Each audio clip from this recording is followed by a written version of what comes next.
여러분 안녕하십니까? 백운기입니다. 주말 잘 보내셨습니까? 백운기 정치 1번지를 찾아주신 여러분을 뜨겁게 환영합니다. 22대 국회에 대한 국민의 기대가 큽니다. 윤석열 정권이 온갖 비리를 저질러도 정권에 장악된 검찰과 언론이 제 역할을 못하고 있는 지금 유일하게 국민이 기댈 것이기 때문입니다. 특히 법사위가 주목받고 있습니다. 정청래 위원장을 필두로 박지원, 전현희, 김용민 등 전투력이 높은 의원들과 검사장 출신 박균택, 이성윤 의원, 여기에 조국신당의 검사 출신 박은정 의원까지 이채양명주 심판의 전사들이 포진돼 있습니다. 이채양명주 심판, 확고한 의지도 중요하지만 치밀한 전략과 섬세한 전술이 필요합니다. 민심이 응원합니다. 민심이 지켜보고 있습니다. 생방송 백운기의 정치 1번지 출발합니다.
네, 40만 구독자 돌파 기념으로 했던 정어리몰 특별 이벤트 일주일 연장하기로 했다고 하는데 여러분들의 성원에 감사드리고 자세한 내용은 일부 끝날 때쯤 말씀드리도록 하겠습니다.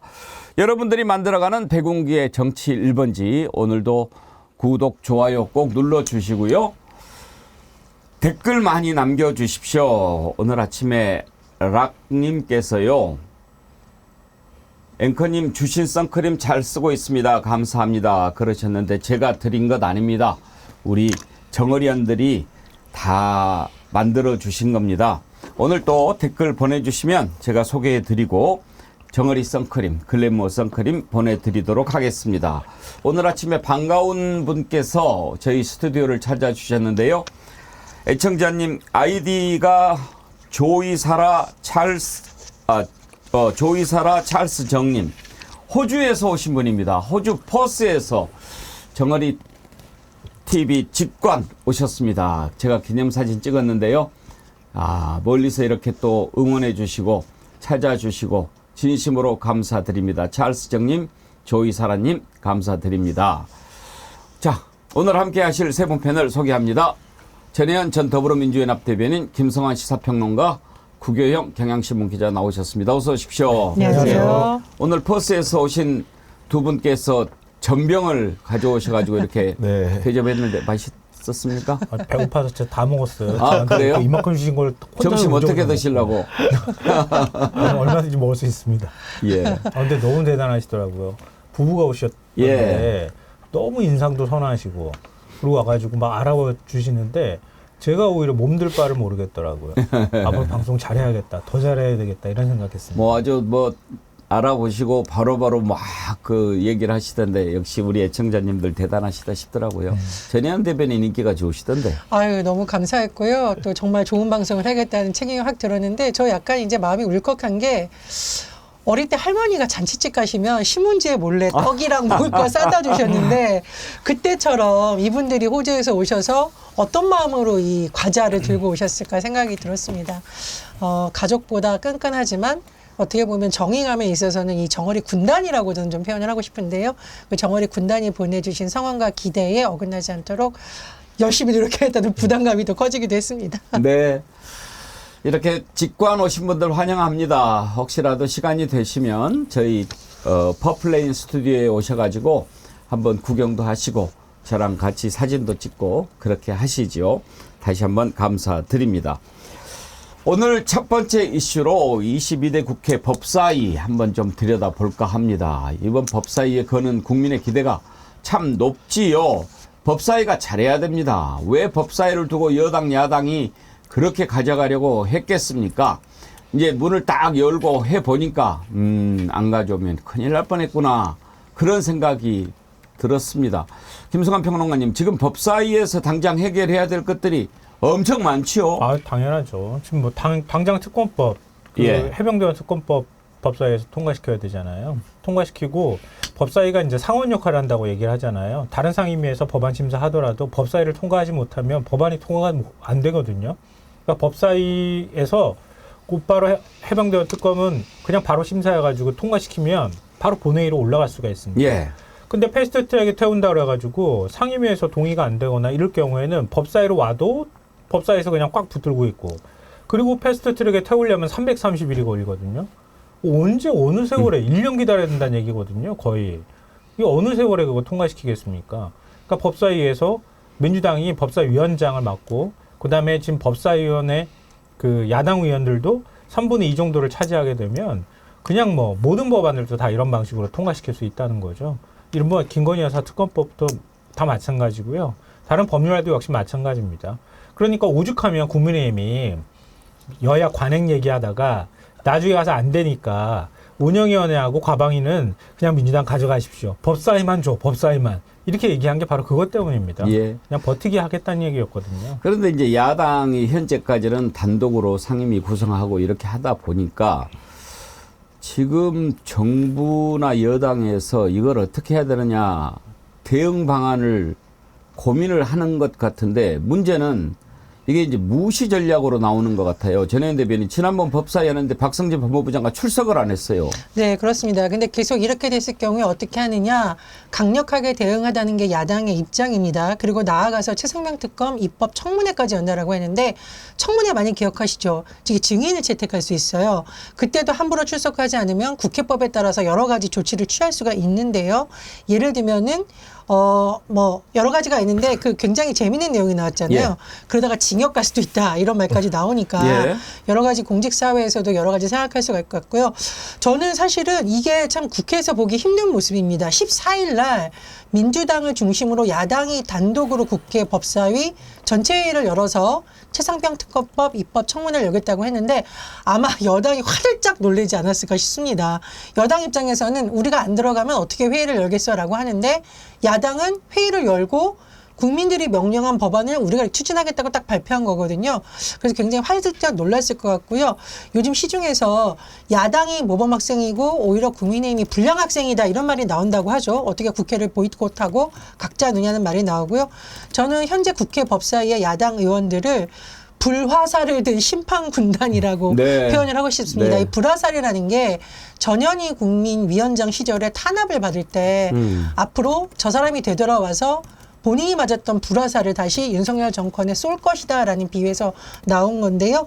정청래 위원장, 박지원, 서영교, 전현희 의원, 정말 뭐 여러 가지 관록이 있고 또 야당 시절에서 뭐 여러 가지 탄압을 많이 받아본 경험을 살려서 민생 법안, 개혁 법안 잘 좀 통과하는데 큰 힘을 실어줄 수 있을 거라고 봅니다. 불화살을 든 심판 군단. 네. 저는 오늘 아침에 이치양 명주 심판의 전사들을 이렇게 표현을 그렇습니다. 했는데 전혜연 대변인과 좀 생각이 일치했군요. 이렇게 지금 출석 안 하고 버티게 나오는데 이거 그냥 넘어가면 안 됩니다. 구경 기자님. 네, 국민의 대표 아닙니까? 맞습니다. 그 네. 부르면 나와야지. 안 나오고 개겨? 당연히 나와야 되고요. 그렇기 예. 때문에 법률이라는 게 준비가 되어 있습니다. 국회 증언감정법에 따르면 만약 청문회를 했는데 채택된 증인이 나오지 않는다. 어떤 처벌이 기다리고 있냐? 벌금형 1,000만 원 이상 3,000만 원 미만의 벌금형이 처해지거나 예. 더 심한 건 뒷부분인데 3년 이하의 징역에 처해질 수 있습니다. 그렇기 때문에 기본적으로 증인 채택이 되면 법률가라면 당연히 그런 사실을 알고 나오는 게 좋고요. 그 법 바꿉시다. 3년 이상으로. 너무 짧습니까? 근데 이제 그렇게 될 수 있고 1차로 안 나오면 동행명령장이라는 거 발부할 수 있습니다. 그렇기 때문에 강제 구인의 효과가 있고 그것도 안 될 경우에 고발을 통해서 국회를 모욕한 죄를 물을 수 있기 때문에 채택된 증인들은 반드시 국회에 나와서 증언하는 게 좋을 것이다. 이렇게 좀 추천을 드립니다. 예. 네. 지금 정청래 법사위원장도 경고를 했습니다. 그래 안 나와 지나간다. 앞으로 어떻게 되나 보자 이런 얘기를 했는데 안 나오고 뭐 버티고 그러면 다 해결될 것 같지요. 그 뒤에 국민이 있습니다. 정청래 위원장 얘기를 한번 들어보죠. 국회법 제49조에서 규정하고 있는 위원장의 직무 권한에 대해서 말씀드리도록 하겠습니다. 국회법 제49조 위원장의 직무. 위원장은 위원회를 대표하고 의사를 정리하며 질서를 유지하고 사무를 감독한다. 이렇게 되어 있습니다. 위원장으로서 불출석하거나 불출석할 것으로 예상될 때는 모두 증인으로 의결해서 증언감정법에 따라서 처벌할 수 있도록 절차를 밟도록 하겠습니다. 그리고 필요한 경우는 동행명령장을 발부하여 강제 구인하도록 하겠습니다. 그리고 앞으로 22대 법사위에서는 타 상위 법안을 논의할 때도 지금까지 차관이 출석했다고 그러는데 차관 출석을 불허하고 장관 출석을 반드시 할 수 있도록 조치하겠다는 점도 아울러 말씀드리고 이전의 법사위에서는 어떻게 운영했는지는 제가 잘 자세히 모르겠습니다만 제가 법사위원장으로 있는 한 장관이 불출석해도 처벌받지 않고 불이익을 받지 않는다는 그런 것은 단호하게 끊겠습니다. 앞으로 이 점을 명심하시고 각 기관장들께서는 불이익을 당하는 일이 없도록 미리미리 알아서 잘 행동해 주시기 바랍니다. 예, 시원합니다. 기대가 됩니다. 김성환 평론가님, 사실 장관이 출석해야 되잖아요. 그런데 이제 양해사항으로 차관을 대신해서 보내고 이렇게 해왔지만 이렇게 의도적으로 안 나오고 그런 것은 조치를 해야죠. 그럼요. 당연하죠. 그리고 국회에서 아무리 여야 간에 합의를 하지 않았다 하더라도 장관이 출석하는 건 당연한 의무고요. 또 특히 이런 상황 같은 경우에 입법 청문회를 연다거나 할 때는 반드시 출석을 해야 됩니다. 그래서 또 의견을 밝혀야 되고요. 민주당에서 그렇지 않으면 동행명령권 발동한다고 얘기를 하고 있지 않습니까? 근데 그 단계까지 저는 가지 않았으면 좋겠어요. 그러니까 오히려 제가 생각하기에는요. 국민의힘이 안 들어올래야 안 들어올 수가 없다고 생각해요. 그러니까 지금 민주당이 어찌됐든 간에 7개의 상임위원장 자리를 두고 국민의힘하고 마지막으로 협상을 하겠다 이런 태도를 보이고 있으니까 그렇지 만약에 나머지 7개 상임위원장 다 뽑아버리면요. 국민의힘은 언제까지 그럼 국회 안 들어올 겁니까? 상임위원회 출석 안 할 겁니까? 근데 들어오는 거는 제가 볼 때는 그건 그냥 예정된 수순이다 이렇게 봐야 되고요. 결국은 여론전을 하기 위해서 저렇게 하고 있는 거다 이렇게 예. 보입니다. 그러니까 조만간에 다 들어올 수밖에 없다고 저는 생각해요. 구경 기자님, 지금 네. 국민의힘 분위기는 어때요? 7개라도 받자 아니면 아예 다 보이콧하자 뭐 이렇게 네. 의견이 좀 갈려 있는 것 네, 같은데요. 국민의힘에게 주어진 시나리오는 크게 3개입니다. 예. 하나는 남은 7개 상임위원장을 수락하고 복귀하는 방법. 두 번째로는 상임위원장은 받지 않되 의사 일정에 참여하는 방법. 그리고 마지막 세 번째는 상임위원장도 받지 않고 의사 일정에도 참여하지 않은 방법인데 지금 당내 주류의 의견은 아직도 세 번째 가 있습니다. 그러니까 일단은 국회 자체를 보이콧하는 것이 낫다. 복귀 시점을 아직 설정 못하고 특위 활동을 통해서 우리는 우리 할 일을 하자 이런 것인데 국민들이 보다시피 특위라는 것은 기본적으로 여야 국회 관계를 깨고 있고 독점적인 형태로 끼기 때문에 사실 윤석열 정부 초반에 시행령 통치라는 비판을 받지 않았습니까? 그런 게 뭐냐면 야당을 카운터파트로 여기지 않고 정부와 여당이 짬짬이해서 자기들이 원하는 것들만 하는 그것도 국회가 과반 의석을 야권이 가진 상황에서 시행령이라는 꼼수를 쓰는 그런 비판을 받았는데 결국은 특위 정치, 국회에 복귀하는 정치라는 것은 그렇게 종속될 가능성이 높기 때문에 국민적 비난이 결국 거세질 것이고 그런 차원에서는 복귀를 결국 감행하는 건 시간 문제이고 다만 어떤 시점에 복귀할 것인가만 남았다고 보여집니다. 안 나오면 지네들만 손해지 아니에요? 맞습니다. 그리고 제가 꼭 말씀드리고 싶은 게 있는데요. 언론에 많이 나오진 않았지만 지금 의사단체 파업 문제가 굉장히 심각한 문제인데 16일 국회 보건복지위에 소속된 민주당을 중심으로 한 야당 의원들과 의사단체라든가 비대위에서 만났습니다. 물론 정부 쪽인 여당이 빠졌기 때문에 뭐 어느 정도 실효성이 있느냐 이렇게 할 수는 있겠지만 국회의 역할이 뭡니까? 국민의 어려움을 해결하기 위해서 나서는 건데 보건복지위에 야당 의원들은 가서 의사단체를 만났단 말이에요. 제가 요거를 좀 현장에 있었던 분들한테 취재를 해보니까 당장 그 비대위나 의협이 마음을 돌린 건 아니지만 민주당이라든가 야당에서 우리의 얘기를 듣고 뭔가 갈등을 조정하려고 하는 노력은 굉장히 높이 평가를 한다는 겁니다. 그럼 야당에서 한번 보세요. 법사위에서는 지금 국민들이 원하는 최상병 특검과 관련해가지고 계속 쭉쭉쭉 추진을 하고 있습니다. 입법 청문회까지 하겠다는 상황이고 보건복지위에서는 갈등을 방치하면서 협박만 하고 있는 듯한 정부와 대조적으로 갈등의 최정점에 서 있는 관계자들을 만나서 대화를 하고 있습니다. 문제를 풀어가려는 모습을 보이는 야당을 보면서 국민들이 어떤 생각을 할까요? 전 여당이 이거 정말 자책골을 심하게 넣었다고 생각을 합니다. 근데 지금 장관 출석 안 하는 게 법사위만이 아니고 행안위도 뭐 이상민 장관 출석 안 하고 그러는데 김성환 평론가님 이게 장관들 스스로 판단해서 안 나가겠습니까? 그런 게 어디 있습니까? 말도 저 지난번에 김행 여가부 장관 후보자 있잖아요. 인사청문회 받다가 갑시다 그랬더니 그냥 가버렸잖아요, 집에. 그래서 얼마나 욕을 먹었어요. 그 후보자로서의 태도가 아니라고. 그 똑같다고 저는 생각해요. 저는 그 뒤에 윤석열 대통령이 있을 거라고 생각합니다. 그 지시에 따라서 움직이는 거 아니겠습니까? 뭐 김건희 여사 라인이니까 김건희 여사가 있는지 모르죠. 윤 대통령 라인이라고 하지는 않던데 하여튼 그래도 힘은 막강한 것 같습니다. 제가 후문으로 듣기에는. 근데 장관도 역시 마찬가지입니다. 국회에서 부르는데 장관이 내가 나가고 싶을 때 나가고 나 뭐 안 나가고 싶으면 안 나가 이런 게 어디 있습니까? 말도 안 되는 거죠. 저 여기서 행안위에 대해서 진짜 한 말씀 드리고 싶은데요. 이 봄 되면 강원도 지역이나 이런 데에서 비상이 걸린 게 산불입니다. 그렇죠. 행정안전위원회. 우리나라가 사실 안전 문제 때문에 얼마나 큰 상처를 많이 입었습니까? 세월호 참사를 비롯해서 현 정부에서는 이태원 참사 그리고 여러 가지 오송 참사를 비롯해서 이미 윤석열 정부는 국민에게 안전과 생명에 대해서 여러 가지 상처를 주고 무능력하다는 비판을 자초해 왔는데 행안위가 계속 이런 모습을 보인다? 이러다가 정말 그러면 안 됩니다만은 큰 사건 사고가 일어나거나 재난이 발생하면 그때는 어떻게 할 거죠? 그때는 정말 정권이 무너집니다. 정권이 무너지는 것도 무너지는 건데 국민들이 피해를 입어요. 그래서 국회가 이렇게 공전되는 것에 대해서 일부 언론이 서로 싸우고 있다라고 하는데 서로 싸우고 있지 않습니다. 야당은 분명히 국회에 들어가서 할 일이 있고요. 갈등을 풀려고 노력하고 있다라는 거 저는 꼭 강조하고 싶습니다. 저도 좀 첨언을 드리면은 지금 그 장차관들이 국민의힘이 주최하는 특위에는 나가고 그리고 민주당이 주관하는 상임위 안 나가는 행태가 나타나고 있는데 제가 국회 증언감정법을 소개해드리면 아직 적용된 전례가 있는지 모르겠습니다만은 12조에 불출석 등의 죄를 묻고 있는데요. 1항에는 아까 말씀드린 대로 안 나온 사람을 처벌하는 조항이고 2항은 뭐냐? 정당한 이유 없이 증인, 감정인, 참고인의 출석을 방해하거나 검증을 방해한 자에 대해서도 제1항의 형과 같다라고 되어 있습니다. 그렇기 때문에 만약에 당정 간의 모의를 통해서 장차관이 안 나왔다면 그 책임을 당에도 물을 수 있는 것이 법조항으로는 준비되어 있다. 이런 말씀을 드릴 수 있을 것 같습니다. 네. 아니 뭐 모여가지고 자기들끼리 법 바꾸는 얘기 막 하고 있다던데요. 그럼 말도 안 되는 얘기잖아요. 그 법을 누가 바꿉니까? 그러니까요. 그러니까 특위가 아무 소용도 없는 특위 만들어가지고 상임위 출석 안 하는 걸 뭐 명분 삼으려고 하는 것 같은데요. 그렇게 바꾸면 거부권 행사 안 합니까? 아니요. 더 웃기는 거는 21대 국회 후반기 있잖아요. 국민의힘에서 법사위, 운영위, 과방위 다 가져갔어요. 위원장. 근데 대통령 거부권 14번 행사했거든요. 그럼 뭐라고 설명할 겁니까? 그거는? 대통령 윤석열의 거부권보다 더 큰 거부권이 있습니다. 국민의 거부권입니다.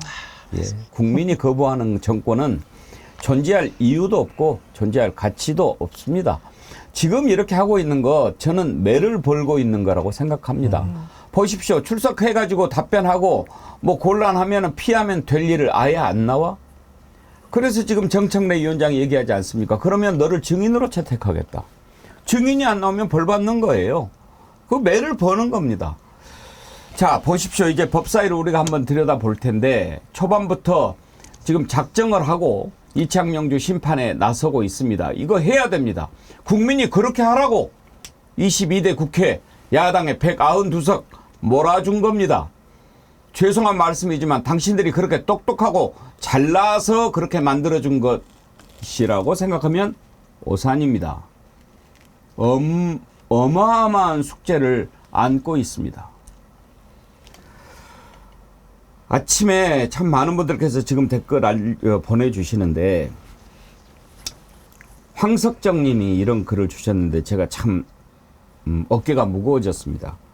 백운기 앵커님, 당신의 한결같은 진심과 충심 그리고 정의감으로 진행하는 이 방송을 그만두는 그날까지 부디 변치 마시길요. 이런 글을 보내주시면 제가 얼마나 어깨가 무거운지 모릅니다.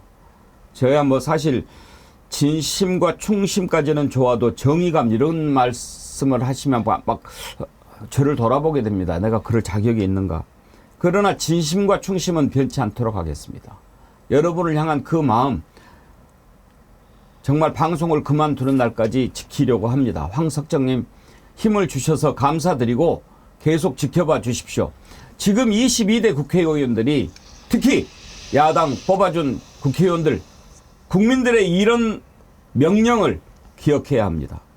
할 수 있다님, 학교 다닐 때 수업 시간에 몰래 땡땡이 치는 학생들 나중에 수업 불출석으로 지각 처리하지요.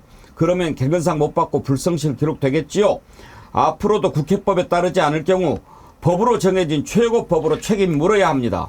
정청래 위원장 꼭 밀고 나가세요. 국민이 있습니다. 그러셨는데 이거 뭐 증인 채택해서 벌 주고 만약에 계속 이런 식으로 국회를 무시하고 그러면 탄핵하고 에?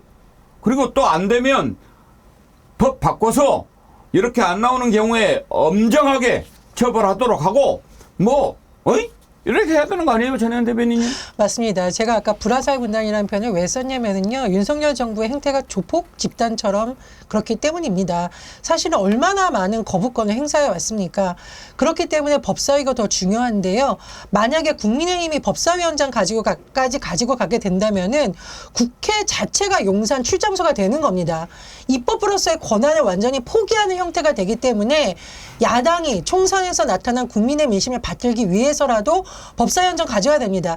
제가 언론의 행태에 대해서 좀 지적을 할 수밖에 없는 게 이거 양비론으로 쓰시면 안 됩니다. 지금 야당이 일을 하고 있어요. 그리고 총선에서 나타난 국민의 민심을 받들려고 노력하고 있기 때문에 저는 그 부분은 적어도 평가를 해주고 그 다음에 성과를 내고 있는지에 대해서 차분차분하게 물어야 된다라고 생각을 합니다. 그리고요.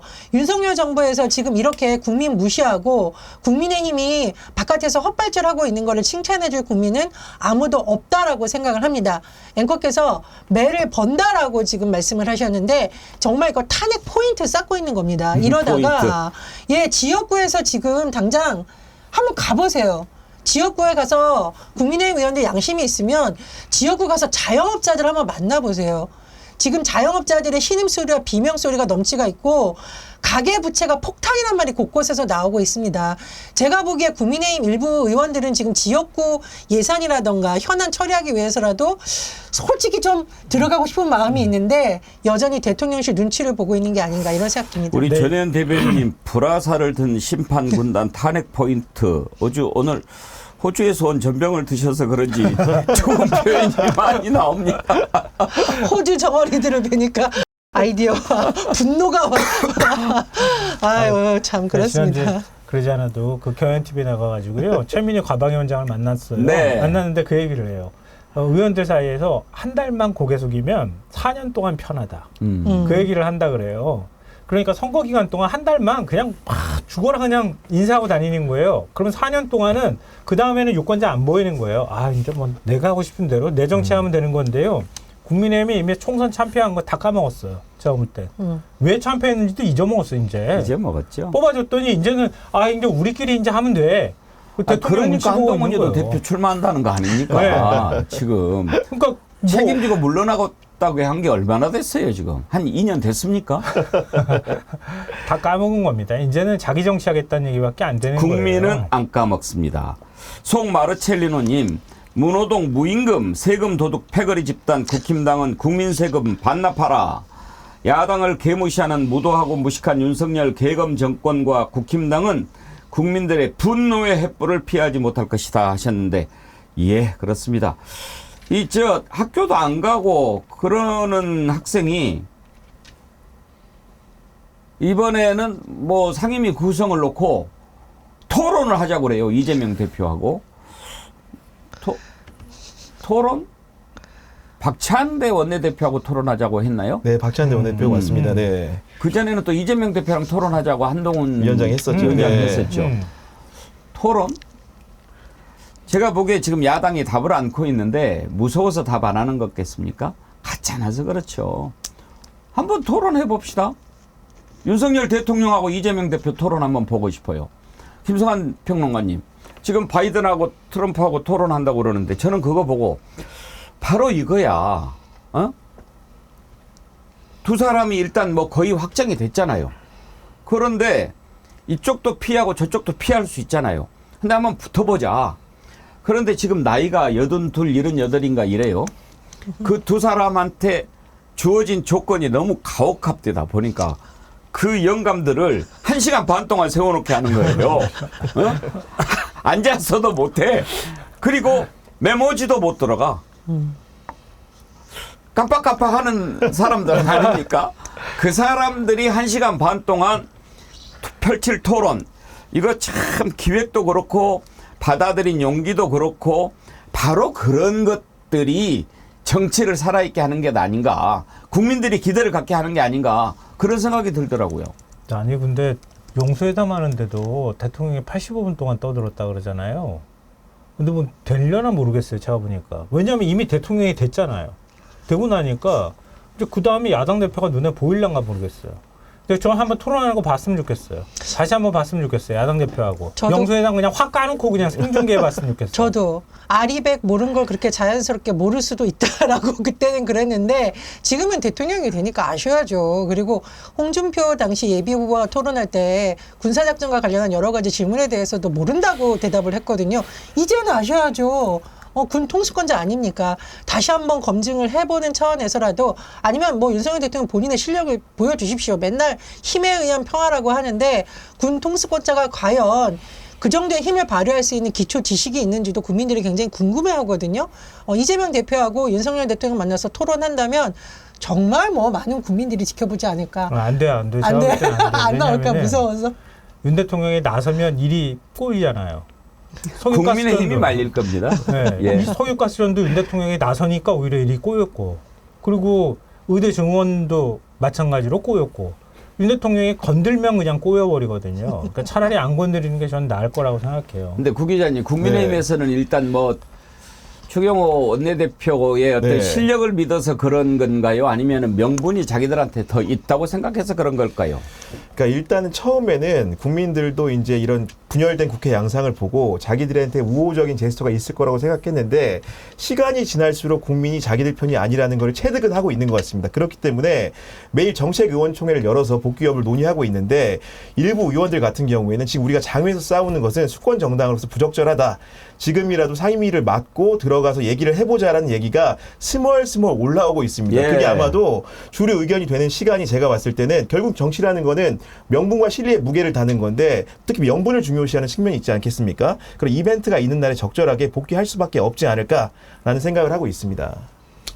캐모마일님, 토론 같은 소리하고 자빠졌네. 딱 그렇습니다. 이재명 대표도 오늘 아침에 최고위원회에서요 이런 말을 했어요. 학교도 안 가면서 따로 선생님 불러서 자기 집에서 공부하자고 우기는 격이다. 한번 들어보시겠습니까? 학교도 안 가는 학생이 따로 선생님 불러서 자기 집에서 공부하자, 이 우기는 격인데 이 말이 되는 얘기겠습니까? 어처구니가 없습니다. 국민의힘은 헌법도 국회법도 무시하면서 오로지 용산법만 따르겠다는 미몽에서 깨어나야 합니다. 명색이 집권당인데 총선 민심을 거부하는 것도 모자라서 독선과 불통을 더 강화하고 있습니다. 국회는 국민이 뽑은 대표입니다. 용산이 아니라 국민을 지켜야 합니다. 총선이 끝난 지 벌써 2달이 넘었고 민생 현안은 산적해 있습니다. 우리 국민들께서는 일하는 국회를 원합니다. 민심으로부터 완전히 버림받기 전에 속히 국회의 자리로 되돌아와서 책임과 역할을 다하기 바랍니다. 김은숙님께서요. 학교도 안 간 학생이 도시락은 먹으러 오네 그러셨는데 이미 민심은 윤석열 정권을 떠났습니다. 그렇지 않습니까? 지금 윤석열 정권 기대하는 국민이 얼마나 있습니까? 21% 기대해서 하겠습니까? 갈 데가 없어서 그런 거라고 저는 생각합니다. 이번 총선에서 국민들이 확실하게 민심을 보여줬지 않습니까? 너네는 안 된다. 빨리 정리해라. 그런데 지금 온갖 수단과 방법을 동원해서 막아보려고 합니다. 그거 안 됩니다. 될 수가 없습니다. 이미 민심이 떠났습니다. 마지막 기대 다 져버렸습니다. 이만큼의 기대를 가졌던 적이 있습니다. 이재명 대표 만난다고 했을 때, 기자회견 한다고 했을 때 그 밥그릇을 그냥 혼자 발로 걷어차버린 사람이 누굽니까? 그래놓고 이제 꽁꽁 숨어있던 배우자 불러내서 같이 여행 가고 계속 이거 지켜보다가는 나라가 망합니다. 그냥 둘 수 없습니다. 그걸 정확하게 하라고 국민들이 거대 야당을 만들어준 겁니다. 정말 잘해야 합니다. 국민들이 지켜보고 있습니다. 그 맨 앞에 지금 법사위가 나와 있는 겁니다. 법사위에서는 지금 그나마 지금 착착착착 하고 있는데 국민들이 지켜보고 있습니다. 오동훈 공수처장 제대로 해야 됩니다. 그런데 제대로 할 수 있을까요? 저는 별로 기대하지 않습니다. 특검 빨리 가야죠. 당장 7월 19일 일주기가 다가오는데 통화 기록도 지금 확보를 안 해놓고 있습니다. 뭘 기대합니까? 오동훈 공수처장한테 박지원 의원이 그거 물어봤습니다. 한번 보실까요?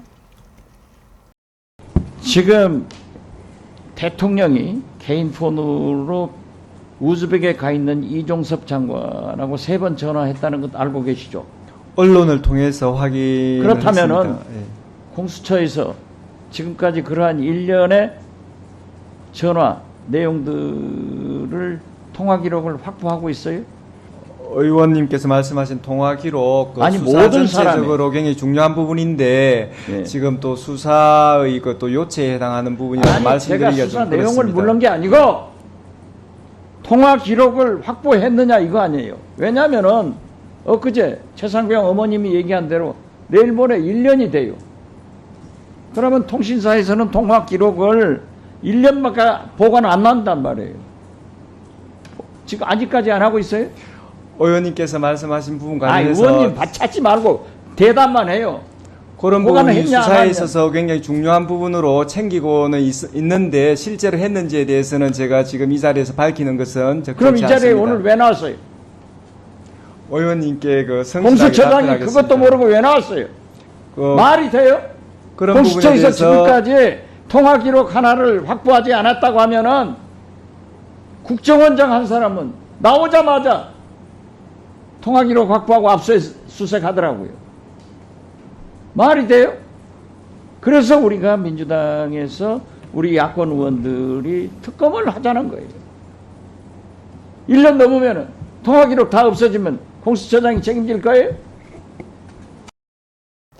예, 박지원 의원의 질무 질의에서 참 산전수전 공중전 다 겪은 베테랑의 냄새가 풀풀 풍겨납니다. 그런데 김성환 평론가님, 저는 공수처장 답변이 좀 이상한 게 이종섭 장관 우즈베키스탄 출장 갔는데 3번 통화했다는 거, 그거 공수처가 밝혀낸 거 아니에요? 그런데 그걸 공수처장이 나와서 언론 보고 확인했다? 출근 안 합니까? 요즘에는 출근할 때 운전 부인이 안 합니까? 나 궁금하네요. 뭐라고 해야 될지 모르겠습니다. 지금 이제 질의하고 할 때 저런 식으로밖에 답변을 못하나 이런 생각이 드는데요. 그냥 싱긋싱긋 웃으면서 그냥 대충 얼버무리고 넘어가려고만 하잖아요.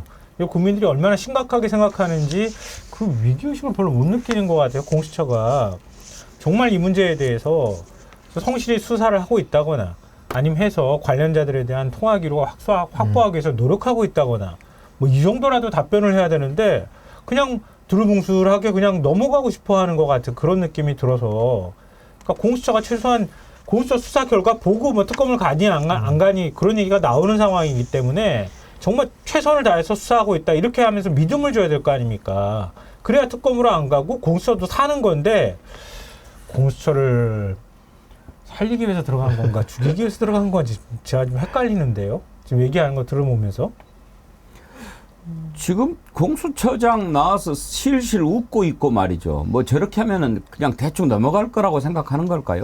근데 공수처장이 저렇게 웃는 걸 보면서 국민들이 국민을 비웃는다고 생각을 하겠죠. 다른 것도 아니고 최상병 사망 사건에 관한 것들은 많은 국민들이 관심을 가지고 있고 제가 누누이 얘기하지만 한 장병의 사망이 아니라 전 국민의 마음으로 지켜보고 있는 사건인데 저렇게 하는 태도 자체가 문제가 있고요. 저는 이게 일종의 이제 전략이라고 생각이 드는데 굉장히 나쁜 전략이죠. 살살 웃으면서 대답을 하는 듯 보이지만 실체적인 내용은 하나도 대답하지 않습니다. 그래서 야당에서 지금 최상병 특검과 관련해서 입법 청문회를 하자는 겁니다. 공수처에서 저런 식으로 계속 수사 중이라 말씀드리기가 없다. 이 자리에서는 적절하지 않다라고 빼니까 입법 청문회 하자고요. 그래서 전 국민이 지켜보는 데서 하고 여당 의원들도 다 지켜볼 수 있지 않습니까? 여당 지지자들도 다 지켜보는 입법 청문회를 통해서 핵심적인 증인들을 불러서 참고인들을 불러서 진실을 규명하겠다고 합니다. 저는 오동훈 처장이 지금 정부를 도와주는 게 아니라 약간 엑스맨 노릇을 하고 있다. 국민들이 저걸 보면서 와 진짜 특검해야 되고 정말 안 되면 입법 청문회 통해서 증인들을 다 불러 세워서 국민들 앞에서 말하게 된다라는 일종의 엑스맨이 아닐까 뭐 이런 생각이 듭니다. 네. 이어서 좀 말씀을 드리면은 입법 청문회를 하게 되면 대다수 증인들은 아마도 처음에 출석을 안 할 겁니다. 하지만 한 명 출석이 확실한 사람이 있습니다. 바로 박정훈 전 수사단장인데요. 박정훈 전 수사단장이 본인 재판을 통해서 항명죄 재판을 치르면서 다양한 통화 기록, 다양한 수사 기록을 입수한 상태입니다. 그렇기 때문에 그런 공수처장이 답변하지 않는 다양한 대통령실과의 관계라든가 의혹 제기의 세세한 낱낱을 아마도 청문회 자리를 통해서 공개적으로 밝힐 수 있는 기회가 있을 거라고 예상을 해봅니다. 아니요. 임성근 전 사단장은 현직 군인 신분이잖아요. 예. 김기현 사령관하고 둘이 불러내야 돼요. 불러내서 정말 사병들이 국가 애국심으로 그냥 국가에서 명령 안 명령 죽어도 된다고 말한 게 사실인지 물어봐야 돼요. 그 왜 그렇게 자기 탄원서에다가 자기가 그렇게 썼는지 정말 자기 생각이 정말 맞는지 이런 걸 물어봐야 됩니다. MBC가 단독으로 보도했어요. 윤석열 대통령하고 이정석 국방부 장관의 통화가 있었다. 만약에 이 보도가 사실이 아니라고 그러면 뭐 그것도 대응해야 되는 거 아닙니까? 정청래 위원장이 그걸 물어보더라고요. 들어보시죠. MBC 단독 보도에 의하면 윤석열 대통령과 이종석 국방부 장관과의 그 개인 휴대폰 통화를 공수처는 알고 있었다. 이렇게 보도했는데 이 보도가 사실입니까? 지금 그 부분에 대해서 지금 진행되는 수사에 있어서 사실입니까? 아닙니까? 지금 그 부분에 대해서 수사 주체로서 좀 말씀드릴 수 있는 부분이 못 됩니다. 처장님, MBC 보도가 사실입니까? 사실이 아닙니까? 지금 의원님께서 그 부분에 다시 대해서 한번 묻겠습니다. MBC 보도가 사실입니까? 아닙니까? 이것이 허위 보도이면 허위 정정 보도 신청했습니까? 안 했습니까? 저희들 뭐 특별히 그런 조치한 바는 없습니다. 조치한 바 없으니까 이 보도가 사실이다 이렇게 믿어도 되겠습니까? 즉 공수처장으로서는 이 수사, 국민들의 관심이 굉장히 큰 수사를 성공시키는 것이 저의 소임입니다. 그 목표를 향해서 열심히 하고 있습니다. 성공시키고 싶다고 했죠 지금? 그렇게 말씀하셨죠? 네.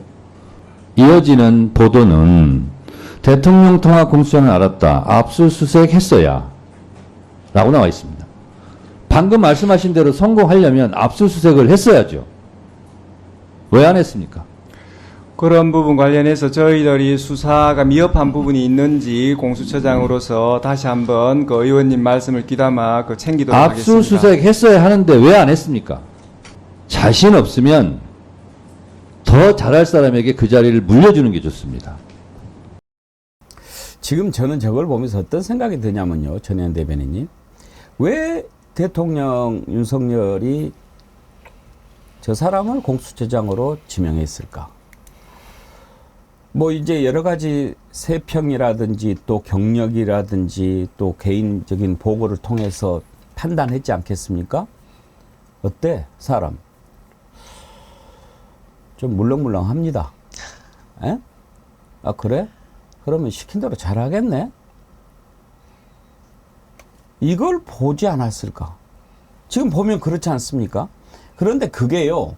아까도 제가 매를 번다라고 했는데 오판의 시작이 거기에서 온 겁니다. 일을 잘해야죠. 확실하게 의지를 갖고 이렇게 할 사람을 해야 그 기관이 돌아가고 그래야 나라가 잘 되는 것 아닙니까? 맞습니다. 그런데 이제 자기의 뭘 비리를 지켜주고 뭐 그럴 사람이 누구 없을까? 저 정도면 그러면 그게 어떻게 오판인 것이 드러나냐면 국회에서 하는 걸 보면 알게 돼요. 대답하는 거 보십시오. 할 수 있는 게 아무것도 없잖아요. 수사 주체로서 뭐 말할 수 없습니다. 뭐 그냥 이러고만 있어요. 그러니까 윤석열 대통령이 좀 오판하는 부분이 있는데요. 아마 윤 대통령의 대부분의 경력이 검사만 하다 보니까 수사기관만 잘 통제를 하면 어떻게 뭐 덮어지거나 본인의 뜻대로 될 수 있을 거라고 착각을 한 게 아니라고 생각이 듭니다. 그런데요, 윤석열 대통령님, 우리나라에는 국회가 있습니다. 입법부의 막강한 권한을 갖고 있는가 동시에 국정조사라든가 청문회에 관한 부분을 통해서 국민들에게 또 다른 방법을 통해서 진실을 낱낱이 밝힐 수 있다는 거죠. 웬만하면 그까지 안 가고 공수처에서 진실을 밝힌다면 공수처에도 그만큼 국민의 신뢰를 얻을 수 있는데 오동훈 처장 저 발표하는 거 보면서 국민들이 야, 뭐 검찰도 대통령이 김건희 여사 막아주려고 막 그냥 인사를 하니까 그냥 그대로 끌려오고 공수처도 저 국회 나와서 답변하는 거 보니까 못 믿겠다. 결국 최상병 사망 사건에 관련한 진상 규명이라던가 수사회 의혹 그리고 김건희 여사를 둘러싼 여러 가지 의혹은 특검을 할 수밖에 없고 그걸 계속 국민의힘이 이렇게 침대 축구하는 식으로 국회를 제대로 안 열면서 방해한다면 입법 청문회를 통해서 증인들을 직접 불러내서라도 국민들이 듣게 해줘야 된다. 이렇게 가는 겁니다. 그래서 윤석열 대통령이 지금 인사를 통해서 뭔가 본인의 방어를 해줄 수 있는 이른바 방탄 공수처라던가 방탄 검찰을 만들려고 하는 것 같은데요. 전 이거 실패한 전략이라고 봅니다. 그리고 국회를 너무 만만히 보셨습니다. 지금 국회에서 야당이 힘을 얻는 것은 야당 의원 개개인이 잘나서가 아니라요. 국민들이 총선을 통해서 이채양명주 심판하라고 힘을 실어주셨기 때문입니다. 윤석열 대통령 지금 이제 뭐 순방 갔다가 또 오셨는데 자꾸 해외 순방 가려고 하지 마시고 야당의 이런 강력한 전략이 결코 개인의 전략이 아니라 국민의 뜻이라는 걸 좀 깨닫고 제대로 대처를 하셨으면 좋겠습니다. 지금 저 공수처장 웃고 있는데요. 제가 보기에는 국회에서 한두 번 더 불러가지고 저렇게 몰아붙이면 그 다음에는 이제 울 것 같아요. 이제 그만두겠습니다. 이제 잘 모르겠습니다. 중흥동 장구경님, 주먹을 부르는 답변이네. 샤덴 프로님, 이놈 보다가 속 뒤집힐 듯. 써니님, 에라이 모지라. 써니님 글 쓰신 거 보니까 고향 생각납니다. 김은숙님, 호랭이는 무섭고 가죽은 탐나더냐? 예. 존슨 후님, 공수처가 이래 물러터지니 제대로 수사되냐고 특검뿐이고. 아니, 김성환 평론가님, 저는 공수처장 한두 번만 더 이렇게 나오면 왜 특검을 해야 되는구나, 특검을 해야 되겠구나 하는 국민적인 공감대가 확 형성이 될 것 같고 오히려 그냥 특검 해주세요, 저 못하겠어요 이럴 것 같은데요. 그러니까 저런 태도 보면 오히려 국민들이 더 분노하겠죠. 더 화가 날 것 같아요. 그러니까 저 공수처장의 어떤 수사 의지가 있는지 의심할 수밖에 없는데요. 아까 윤 대통령이 왜 오동훈 저 처장을 임명했는가 지난 과정을 보면 아는데요. 공수처장 후보 추천위원회가 2명의 후보를 추천한 게 2월 29일이에요. 선거보다 한참 전이잖아요. 근데 공수처장 임명 안 하고 계속 미적미적 시간 끌었던 거예요. 그랬는데 그 사이에 변수가 하나 있었죠. 이른바 런종섭 사태. 그러니까 이종섭 그 호주 대사 내보내면서 전 국방부 장관을 내보내면서 국민들이 확 이 문제에 관심을 갖게 됐잖아요. 그런데 그때 뭐라고 했습니까? 아니 출국금지 조치하지 말고 수사를 하라고 자기들 입으로 자기가 얘기해버렸어요. 그러고 나니까 대통령 입장에서 공수처장 후보 2명이 올라왔는데 한 명은 자기 사단이에요. 윤석열 검사 출신이고 사단이니까 아니, 공수처가 객관적으로 수사하고 있다고 하는 명분이라도 특검론이 너무 커지니까 목소리가 그런 명분이라도 만들어내기 위해서는 어쩔 수 없이 2명 중에 1명을 선택하다 보니까 오동훈 후보자를 선택할 수밖에 없었던 거예요. 근데 오동훈 후보자도 여권에서 추천한 인물이었던 거예요. 그러니까 둘 중에 하나를 선택한다 그러면은 그나마 덜 비난받을 인물을 어쩔 수 없이 선택한 거라고 볼 수 있는데 저렇게 해놓고 보니까 그 다음에 이제 여권에서 대통령실에서 공수처가 수사하는 거 지켜보고 난 다음에 결정하겠습니다. 이렇게 해버리고 나니까 오동훈 처장이 가가지고 좀 더 적극적으로 얘기해 주길 바라는 마음이 아마 제가 볼 땐 있을 것 같은데 오히려 더 없잖아요. 제가 보니까 오히려 특검론을 더 강화시켜주는 논리로 갈 수밖에 없는 것 같아요. 지금 이 네. 과정이 이렇게 되고. 그래서 제가 좀 보태서 말씀드리면 공수처의 검사 정원이 25명입니다. 네. 지금 근데 몇 명 있냐? 최근에 김성규 수사일부 부장검사가 이제 사임하면서 총 19명밖에 안 됩니다. 그런데다가 김명석 부장검사라는 분이 최근에 또 사의를 표명했어요. 18명이. 그럼 7명을 채워야 되는데 7명을 단시간 내에 채울 수가 없습니다. 공고도 내야 되고 뭐 서류 받아야 되죠. 면접해야 되죠. 대통령 임명까지 받아야 되는. 그러면 통상적으로 3, 4개월이 걸립니다. 그럼 어떻게 됩니까? 25 빼기 18하면 7명이 빈 상태에서 3, 4개월을 더 해야 되는 거예요. 게다가 지금 공수처장이 왔는데 차장을 수사력 있는 분으로 임명해서 수사를 지휘하겠다고 했는데 차장 임명됐습니까? 안 되고 있거든요. 그리고 인선의 문제라든가 인력의 문제라는 게 기본적으로 공수처의 수사력에 대해 의심을 하게 하고 있다. 이런 설명을 좀 드릴 수 있을 것 같습니다. 저는요, 이 참 윤석열 그래 대통령 공수처에 대해서 어떤 생각을 갖고 있었습니까? 그거 찬성했습니까? 공수처 없애야 된다고 난리치지 않았습니까? 그리고 공수처 힘 빼기 위해서 얼마나 노력을 했습니까? 대통령 후보 시절에 공수처 폐지 공약 걸지 않았던가요? 네. 그랬던 자가 이제 와가지고 자기 문제 생기니까 공수처 수사를 지켜보고 아이고 그러세요? 에? 그래놓고 이제는 공수처 수사를 지켜보자고 공수처가 잘할 거라고? 에이. 공수처장 맛둥이님께서요. 앵무처장 백수 되겠네 하셨는데 그래요. 앵무처장 참 적절한 비유 같습니다. 맛둥이님 선크림 드릴게요. 제가 이따가 다시 말씀드리겠습니다. 제주 한라사님 공수처가 통화 기록 압수하지 않으면 직무유기로 잡아드릴 수는 없나요? 그러는데 김성환 평론가님 가능할까요? 어떻게 설명을 해야 될까요? 아, 참 그럴 것 같은데요. 이거 해야 될 일을 안 하면 그거 직무유기 아니에요? 그렇죠. 검사가 수사 제대로 안 하면은 뭐 직무유기가 되는 건데, 근데 뭐 지금 그래가지고 민주당에서 법 왜곡법으로 처벌해야 되겠다 이런 얘기가 나오잖아요. 법 왜곡법이 독일 형법에 있는 거거든요. 근데 그 얘기가 나오는 이유가 이 검사든 아니면 판사든 다 마찬가지지만 자신의 직무와 관련해서 직무 유기를 하거나 아니면은 그거를 오히려 권한을 가지고 엉뚱하게 활용한다거나 직권 남용을 하거나 이럴 때 처벌하기가 굉장히 어렵다는 거예요. 왜냐하면 지난번에 사법농단 때도 그랬잖아요. 사법농단 때도 판사들 기껏 기소해가지고 했더니 법원에 가니까 법원이 그렇게 판단한 거예요. 재판에 개입할 직무가 없는데 근데 거기에 개입했다고 지금 처벌을 할 수가 있나? 그럼 직권남용이 성립이 안 되네? 그럼 다 무죄 선고해버렸어요. 그러니까 검사들도 역시 똑같은 거거든요. 그래서 사실은 민주당에서 법 왜곡법을 신설하자는 얘기가 나오는 거 저는 타당하다고 봐요. 그러니까 이런 것 때문에 직권남용을 하든 직무 유기를 하든 자기 손에 한 사람의 인생이 달리거나 나라의 운명에 걸릴 수도 있는 건데 그냥 대충 뭉치는 거예요.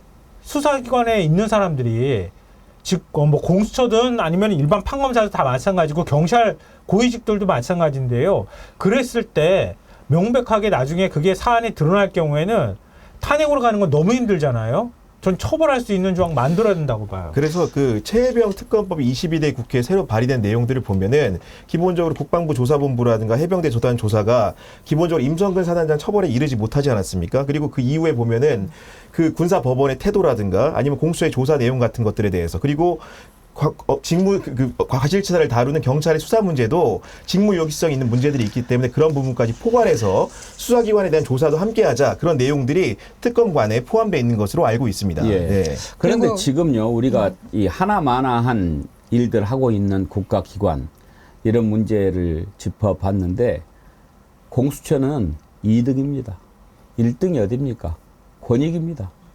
아니 세상에 그렇게까지 묵히고 뭉개고 연장하고 연장해서 내놓은 결론이 종결 처리? 이런 나라를 어떤 자식이 만들었습니까? 권익위는 지금 우리가 지금까지 2등 얘기한 거예요, 공수처. 현재 1등입니다. 권익위 이거 정말 빨리 국민의 심판 받도록 해야 됩니다. 어떻게 이렇게 해놓고 국민 세금 받아먹을 생각을 한단 말입니까? 박지원 의원, 권익위 수사, 감사할 거냐 안 할 거냐 이거 물어봤습니다. 보시죠. 지금 국민권익위원회는 건의권익위원회가 됐습니다. 그 내용에 대해서는 제가 설명하지 않더라도 익히 아시죠? 네, 알고 있습니다. 공수처에서 이러한 문제에 대해서 국민권익위원회를 수사할 생각이 있으세요? 지금 그 말씀하신 사안과 관련해 가지고 지금 타 기관에서 적절한 처분이 있었는지는 좀 적답을 드리기가 어렵고요. 지금 그런 부분 법에 저촉되는 부분이 있는지 제가 살펴볼 수 있습니다. 예. 그런 식으로 살펴본다 어쩐다 하는 게 아니라 지금까지 그러한 사실들이 나왔으면은 공수처에서는 알아볼 것 아니에요. 이 문제는 감사원에서 감사할 거예요, 안 할 거예요? 현재로서는 아직 살펴보고 있는 중입니다. 살펴만 봐요? 감사할 거예요, 안 할 거예요? 정확한 사실관계부터 먼저 알아야 될 것 그거 같습니다. 몰라요, 아직도? 구체적으로 어떤 사실관계를 가지고 어떤 근거와 논리를 가지고 그런 결정을 내렸는지까지는 저희들이 그러한 언론 보도도 안 정확하게 봤어요? 알고 있지 못합니다. 언론은 봤습니다. 예. 그런데 아직도 모른다? 새 감찰총장이 그런 식으로 얘기하면 감사원을 어떻게 믿어요? 감사할 거예요, 안 할 거예요? 일단은 먼저 모니터링을 하겠습니다. 아직도 모니터링을 안 했다는 얘기잖아요. 감사원 사무총장. 저는 저거 보면서 지금 이름이 뭐죠? 뭔 달령? 저 감사원 사무총장? 잘 몰라요? 아까 뭐 달령인데. 네, 달력인데. 예. 최달령. 대달력. 네. 그런 생각도 할 것 같아요. 아이고 유병호 괜히 바꿨네. 그놈은 차라리 미친 척하고 그냥 달라붙기라도 하는데 그 뭐 괜히 지금 승진시켜준다고 감사위원 만들어준 거 아니에요. 근데 이재명 대표가 이런 말을 했거든요. 박정훈 대령 재판 관련해서도 국회에서 위증이 남아있던 것 같다. 자, 그 다음 말을 잘 보셔야 합니다. 22대 국회에서 공무원 위증 시에 고발을 통해 연금도 못 받게 하겠다. 이 말은 뭔가요? 정권 눈치 보느라고 저렇게 계속 답변을 못하도록 질문을 할 거고 그 질문에 대한 답에 대해서도 앞으로 책임을 묻겠다라는 겁니다. 전 이거 굉장히 중요하다고 생각을 하는데요. 사실 입법부의 기능은 행정부를 견제하는 것이고 국민의 눈높이에서 또 진실을 밝혀야 될 의무가 있습니다. 그런데 문제는 뭐냐면 현 정부에서 일단 권익위 김건희 여사 명품백 수수와 관련해서 신뢰를 잃었고요. 그리고 김건희 여사와 관련된 또 다른 부분에 있어서도 지금 검찰도 사실은 신뢰를 못 받고 있습니다. 감사원 역시 마찬가지고요. 그러면 어떤 부패 방지라든가 정의를 위해서 일해야 될 곳곳의 기관들이 다 국민의 신뢰를 받지 못해요. 그렇다 보니까 특검에 대한 명분이 더 생기고 있는 거고 지금 민주당에서 추진하고 있는 국회 청문회라든가 국정조사를 통해서 오히려 진실이 낱낱이 드러날 거라고 봅니다. 저는 야당이 저렇게 굉장히 질문을 쪼개서 하는 이유가 두리뭉실하게 대답하지 마. 당신 지금 답변하는 거 다 기록되고 있어. 다 영상에 기록되고 있어라는 일종의 경고라고 생각을 하는데요. 초기니까 이렇게 되지만 시간이 갈수록 야당의 질문은 더 날카로워질 거라고 생각을 하고 공수처 관계자들이라든가 감사원 관계자들이 저렇게 하는 거 반드시 야당에서 법적으로 책임을 물을 거라고 봅니다. 근데 그 지난 문재인 정부 때 월성원전 뭐랄까요? 월성원전 그때 네. 1호기 폐쇄할 때 그때 최재형 감사원장 있을 때 감사원이 들어가서 감사했잖아요. 그래서 자료를 산자부 공무원들이 무단 폐기했니 어쩌니 그렇게 했을 때 그때 그 징계 국면에서 겨우 이제 나온 윤석열 대통령이 대전지검에 있는 사건 그냥 끌고 와가지고 압수수색 영장 치게 만들어가지고 산자부 다 뒤지고 난리를 쳤잖아요. 근데 그 산자부 공무원들 무죄 판결 받았습니다. 아니 자료 폐기가 아니었다는 거예요. 산자부 서버에 엄연히 남아있는 자료인데 개별 컴퓨터에서 자료가 없어진 걸 가지고 자료 폐기라고 할 수 없다. 이렇게 해가지고 다 무죄 판결을 냈어요. 그러니까 이번에도 역시 마찬가지예요. 똑같은 논리로 말하면 감사원이 권익위 감사 들어가면 돼요. 그렇게 하면은 감사 들어가가지고 왜 이거 똑바로 처리 안 했어? 그러면은 검찰이 압수수색 들어가면 되겠구만요. 보니까. 그렇게 해가지고 대통령이 된 사람이잖아요. 지금 윤석열 대통령이. 지금 전사들이 많이 있습니다. 아주 포진하고 있는데 앞으로 활약이 기대가 되고요. 전현희 의원도 감사원에 대해서 감사원 사무총장 감사할 거냐 안 할 거냐 계속 물어보더라고요. 한번 보실까요? 감사원의 액트지오 그리고 아까 의원님들께서 말씀하신 권익위의 청탁금지법 위반이 아니다라는 그런 해석 거기에 관해서 감사원에서 감사할 계획이 있습니까? 현재로서는 답변하십시오. 갖고 있지 않습니다. 없습니까? 지금 감사원에 액터지오에 대한 감사 계획 있느냐 질의를 보냈더니 감사원의 답변이 이렇게 왔습니다. 2024년도 연간 감사 계획에 포함되어 있지 않음을 알려드립니다. 참 자랑스러우시겠습니다. 그래서 감사하겠다는 겁니까? 아니라는 겁니까? 현재로서는 계획이 계획이 없습니다. 없죠. 네. 그러면 오늘 이 자리에서 서영교 의원님, 박지원 의원님, 그리고 저 청탁금지법 위반에 대한 권익에 대한 감사를 하라. 지금 요구를 하고 있고요. 액트지오에 관해서 감사 필요하다라고 요구를 하고 있습니다. 다시 한번 묻겠습니다. 감사, 권익의 감사, 액트지오 감사 하시겠습니까? 모니터링을 하겠습니다. 모니터링 하겠다는 게 무슨 얘기입니까? 내로남불 이송자 때 바로 지금 입증하고 계시잖아요. 공수처장, 감사원 사무총장 얘기 들었는데 여러분 뭔가 좀 느껴지는 게 없으십니까? 답이 같아요. 한 말만 해요. 아까도 모니터링 하겠다고 그랬죠? 공수처장, 수사 주체 그 얘기만 했죠? 두 사람 똑같이 한 얘기가 뭐냐? 살펴본다. 일 안 하는 거죠. 그냥 살피기만 하죠. 그러면 이름 바꿔야죠. 감사원은 살펴쳐. 공수처도 감사원은 살펴원. 공수처는 살펴쳐. 이름 바꿔야죠. 이수봉님, 국민에게 녹도 받아먹고 욕도 먹고 배부르겠소. 이수봉님 슈퍼챗 함께 보내주셨고요. 감사드리고. 아까 에라이 모지라 그렇게 써니님 보내주셨는데 정말 이번 22대 국회에 거는 국민의 기대가 정말 높습니다. 왜 그렇습니까? 이 정권이 어떻게 하고 있습니까? 검찰 언론 딱 틀어지고 있으면 다 막을 수 있을 거라고 생각하는데 오판입니다. 검찰이나 언론이나 정치나 국민이 없으면 그거는 존재할 이유도 없는 겁니다.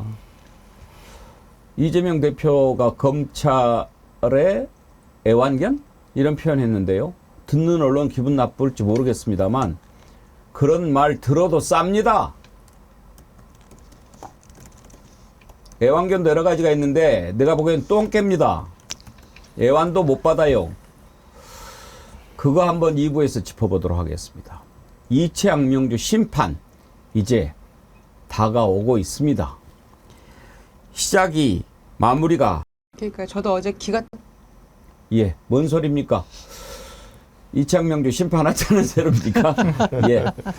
우리가 지금 40만 구독자 돌파한 뒤로 이제 50만 향해서 달려가고 있는데 맨 처음에 시작할 때 참 많은 좋은 영상 만들어서 우리에게 힘을 주셨던 상강들님께서 우리 빨리 50만 100만 정어리 갔으면 좋겠다라고 하면서 다시 정어리원들 좀 배가 했으면 좋겠다라고 하면서 이채양명주 심판을 시리즈로 한번 영상을 만들어 봐서 이어보겠다 하셔서 아주 좋은 생각입니다. 제가 감사합니다 했는데 오늘 아침에 1편이 도착했습니다. 앞으로 연작으로 나갈 텐데요. 오늘 상강들님이 보내주신 만평 1편 한번 보실까요?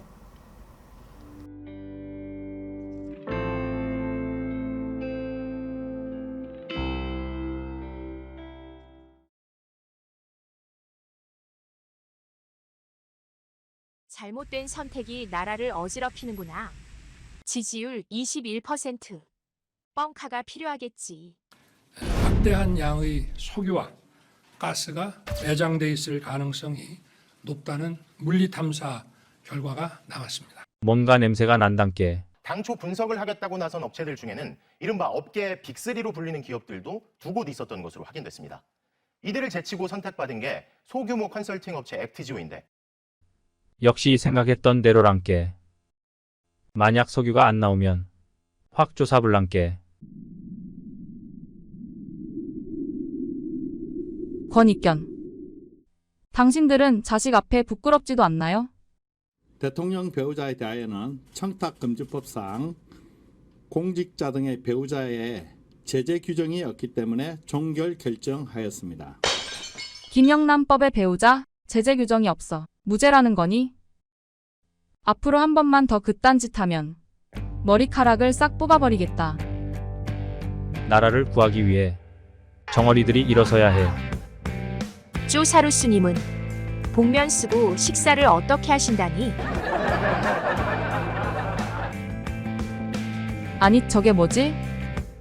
북쪽에서 날아오는 고무풍선이네.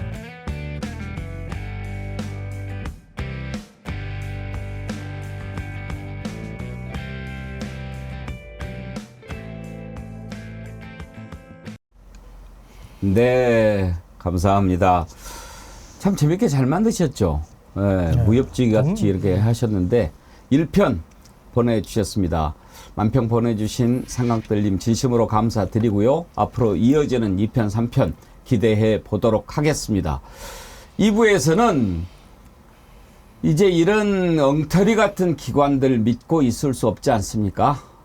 착착착 진도 빼야 됩니다. 국정조사, 특검 해야 되고요. 또 2부에서 우리가 함께 생각해 볼 게 있습니다.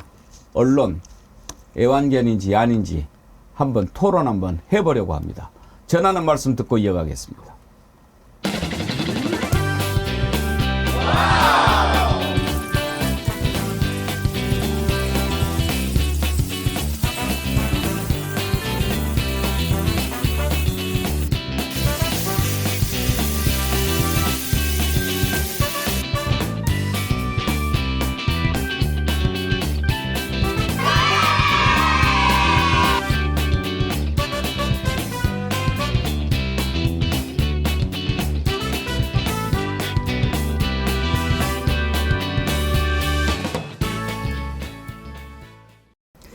언양불고기 여러분들이 정말 좋아하셨지요.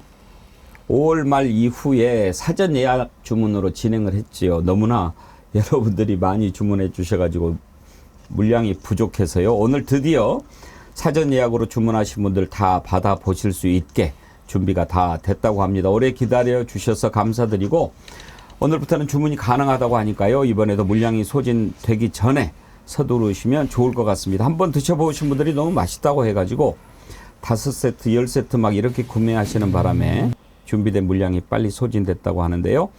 이번에도 한 세트에 1+1+1 모두 3팩으로 진행한다고 하니까 많이들 구매하셔서 맛있게 드시기 바랍니다. 김성환 평론가님도 언양불고기 시켜서 드셔보셨다고 그랬던가요? 네네네. 맛 괜찮았죠? 시켜서 먹고 제가 그 장수장도 나도 하나 시켜줘. 그래서 제가 선물도 해줬어요. 장선철? 네. 장수철 소장 먹고 맛있다고 저한테. 예. 하도 쫄라가지고. 예. 제가 선물도 해줬습니다. 잘하셨습니다. 네, 네. 저희가 사서 먹겠습니다. 저희는. 네, 아니, 선물해 주는 것도 쉽더라고요 보니까. 예. 정어리몰에서 선물하기 기능 이용하면 네. 바로 보내드릴 수도 있고요. 그리고 지난주에 마지막으로 이제 40만 구독자 돌파 기념 특별 이벤트 마감을 했는데 너무나 문의가 많이 왔습니다. 조금만 더 연장해 주실 수 있느냐. 워낙 가격이 특별해서 그런 것 같은데요. 정어리몰에서 마진 없이 준비한 이벤트라서요. 어려운 시기에 여러분들과 상생하는 의미로 딱 일주일만 했던 건데 딱 일주일만 더 연장할 수 없냐 이런 부탁들이 오셔가지고 그렇게 하기로 했습니다. 그래서 지난번에 혜택 그대로 일주일 연장했으니까요. 그렇게 하시면 되겠습니다. 뒷고기, 언양불고기 둘 다 맛있어요. 토론님 그러셨는데 그래요. 뒷고기도 참 반응 좋았는데 뒷고기는 아마 물량이 지금은 다 떨어졌을 거예요. 예, 여러분들께서 사랑해 주셔서 감사드립니다. 그리고 슈퍼챗 보내주신 분 소개를 좀 해드릴까요? 이미숙님 슈퍼챗 보내주셨고요. 감사드립니다.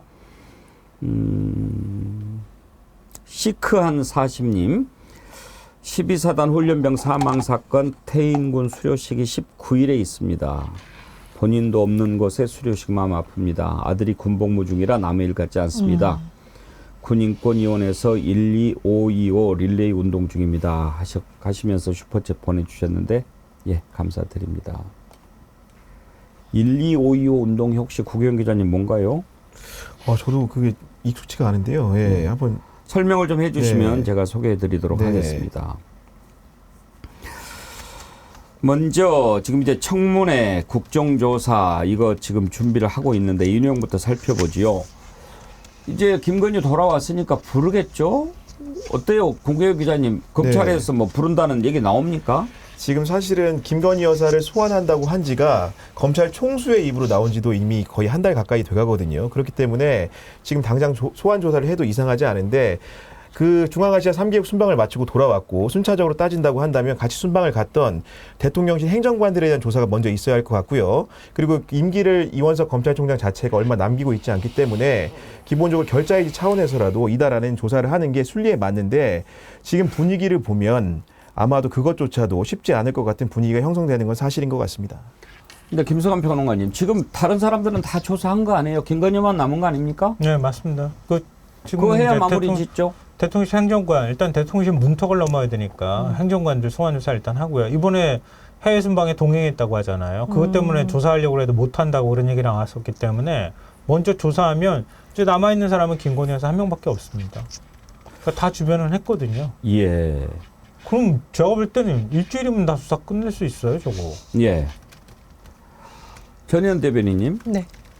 지금 최재형 목사는 조사를 경찰 해가지고 한 3번 받지 않았나요? 네, 여러 번 출석을 했고요. 지금 뭐 온갖 시민단체라고 주장하는 곳에서 고발한 건 오늘 보니까 뭐 이철규 의원도 명예훼손으로 또 법적 조치를 취했다는 소식도 전해지고 있고 여러 가지 혐의로 여러 번 지금 경찰에서 조사를 받고 있고 또 뭐 스토킹 관련 범죄의 뭐 피의자다 이런 식으로 공격을 받고 있는데 그 최재형 목사님 제가 뵀는데 이런 말씀을 하시더라고요. 만약 본인이 스토킹 범죄자면 스토킹 범죄자가 준 물건을 대통령 기록물로 보관하고 있는 나라냐. 이게 앞뒤가 너무 안 맞는다 이렇게 얘기를 하고 있고 사실상 지금 개인 생활이 거의 불가능하고 해외도 못 나가고 있는 상황입니다. 근데 이런 상황에서 김건희 여사는 권익위에서 면죄부를 준 모양새를 띠고 해외 순방 갔다고 그랬거든요. 그래서 지금 야당에서 국민권익위에 대해서도 청문회를 추진하는 방안을 검토하고 있고 제가 보기에는 추진될 가능성이 굉장히 높다라고 하는데요.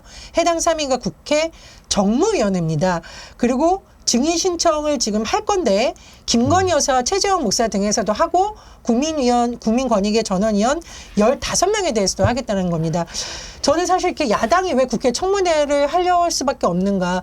수사기관, 경찰, 국민권익위, 검찰 어디도 지금 국민들이 믿지 못하기 때문에 결국 국민들 앞에서 관계자들이 증인으로 나와서 그 진실을 밝힐 수밖에 없다라는 여론이 점점 높아질 거라고 생각을 하고요. 중요한 것, 김건희 여사를 정권 차원에서 자꾸 검찰이라든가 공수처라든가 권익위에서 보호하려고 하면 할수록 제가 보기에는 국민들 사이에서 그럼 국회에서 증인으로 불러라 이런 여론이 더 높아질 거라고 예상을 합니다. 근데 지금 또 오늘 전해진 소식 보니까 김정숙 여사 해외 출장 의혹 여러 가지 이제 의혹이 있었잖아요. 그 의혹 제기를 국민의힘 쪽에서 많이 했잖아요.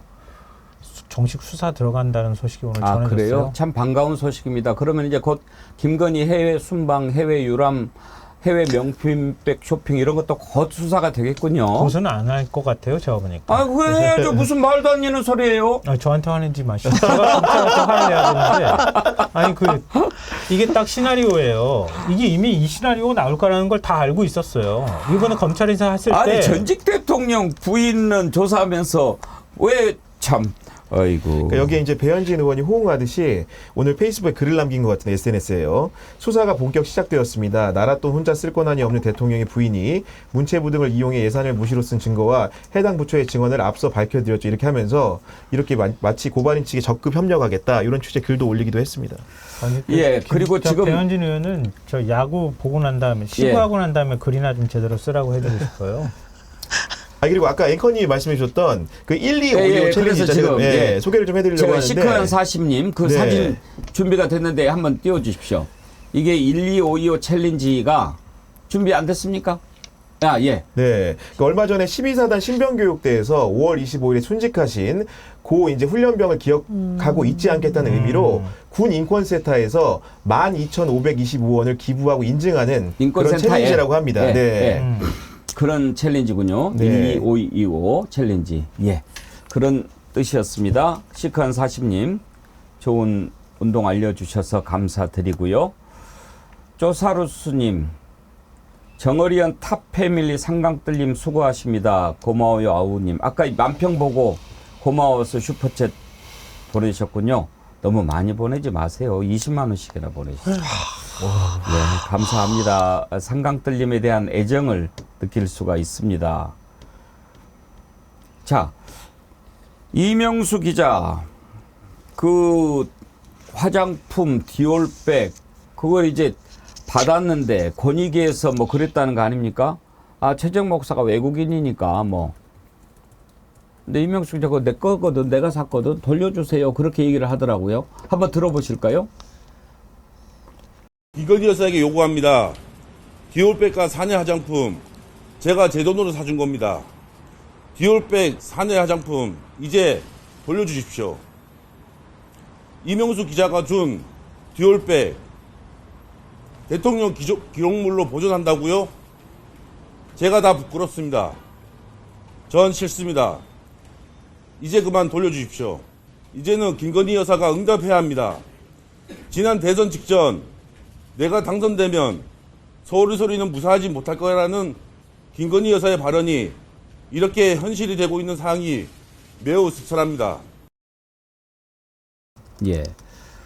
돌려주라고 그러면 돌려줘야 되는 거 아닙니까? 재난대변인 어디 있어요? 그 돌려주면 국고 횡령돼서 못 돌려줍니까? 그러니까요. 대통령실이 이게 뭐 대통령 기록물이라 그랬다가 또 뭐 외국인이 준 거라고 괜찮다가 횡설수설, 뭐 대통령실도 횡설수설하고 권익위도 횡설수설하다 보니까 된 것 같은데, 이명수 기자가 대선 직전에 김 여사 7시간 분량 전화 통화 내용 공개했던 인물이고요.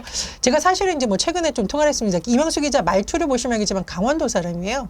그래서 저랑 고향 선후배다 해서 어떻게 좀 친해졌는데, 굉장히 뭐 본인은 여러 가지 부분에 대해서 자신이 있고 검찰 뭐 조사를 받든 뭘 하든 투명하게 밝히겠다는 거고, 만약에 검찰에서 본인이 진술한 내용이라던가 휴대전화로 오간 내용에 대해서 언론에 제대로 공개하지 않거나 숨길 경우에는 본인이 공개하겠다라는 지금 입장이거든요. 그래서 그런 부분 된 것 같은데, 제가 보기에 언제부터 이렇게 디올백이 국정을 휘두르는 희대의 사건이 되는지 좀 한편으로는 씁쓸하는데요. 제가 보기에 이거 수사기관 믿을 수 없기 때문에 결국은 특검으로 밝혀야 되고, 그리고 중요한 거는 이게 이제 국정감사가 이제 다가오고 있잖아요.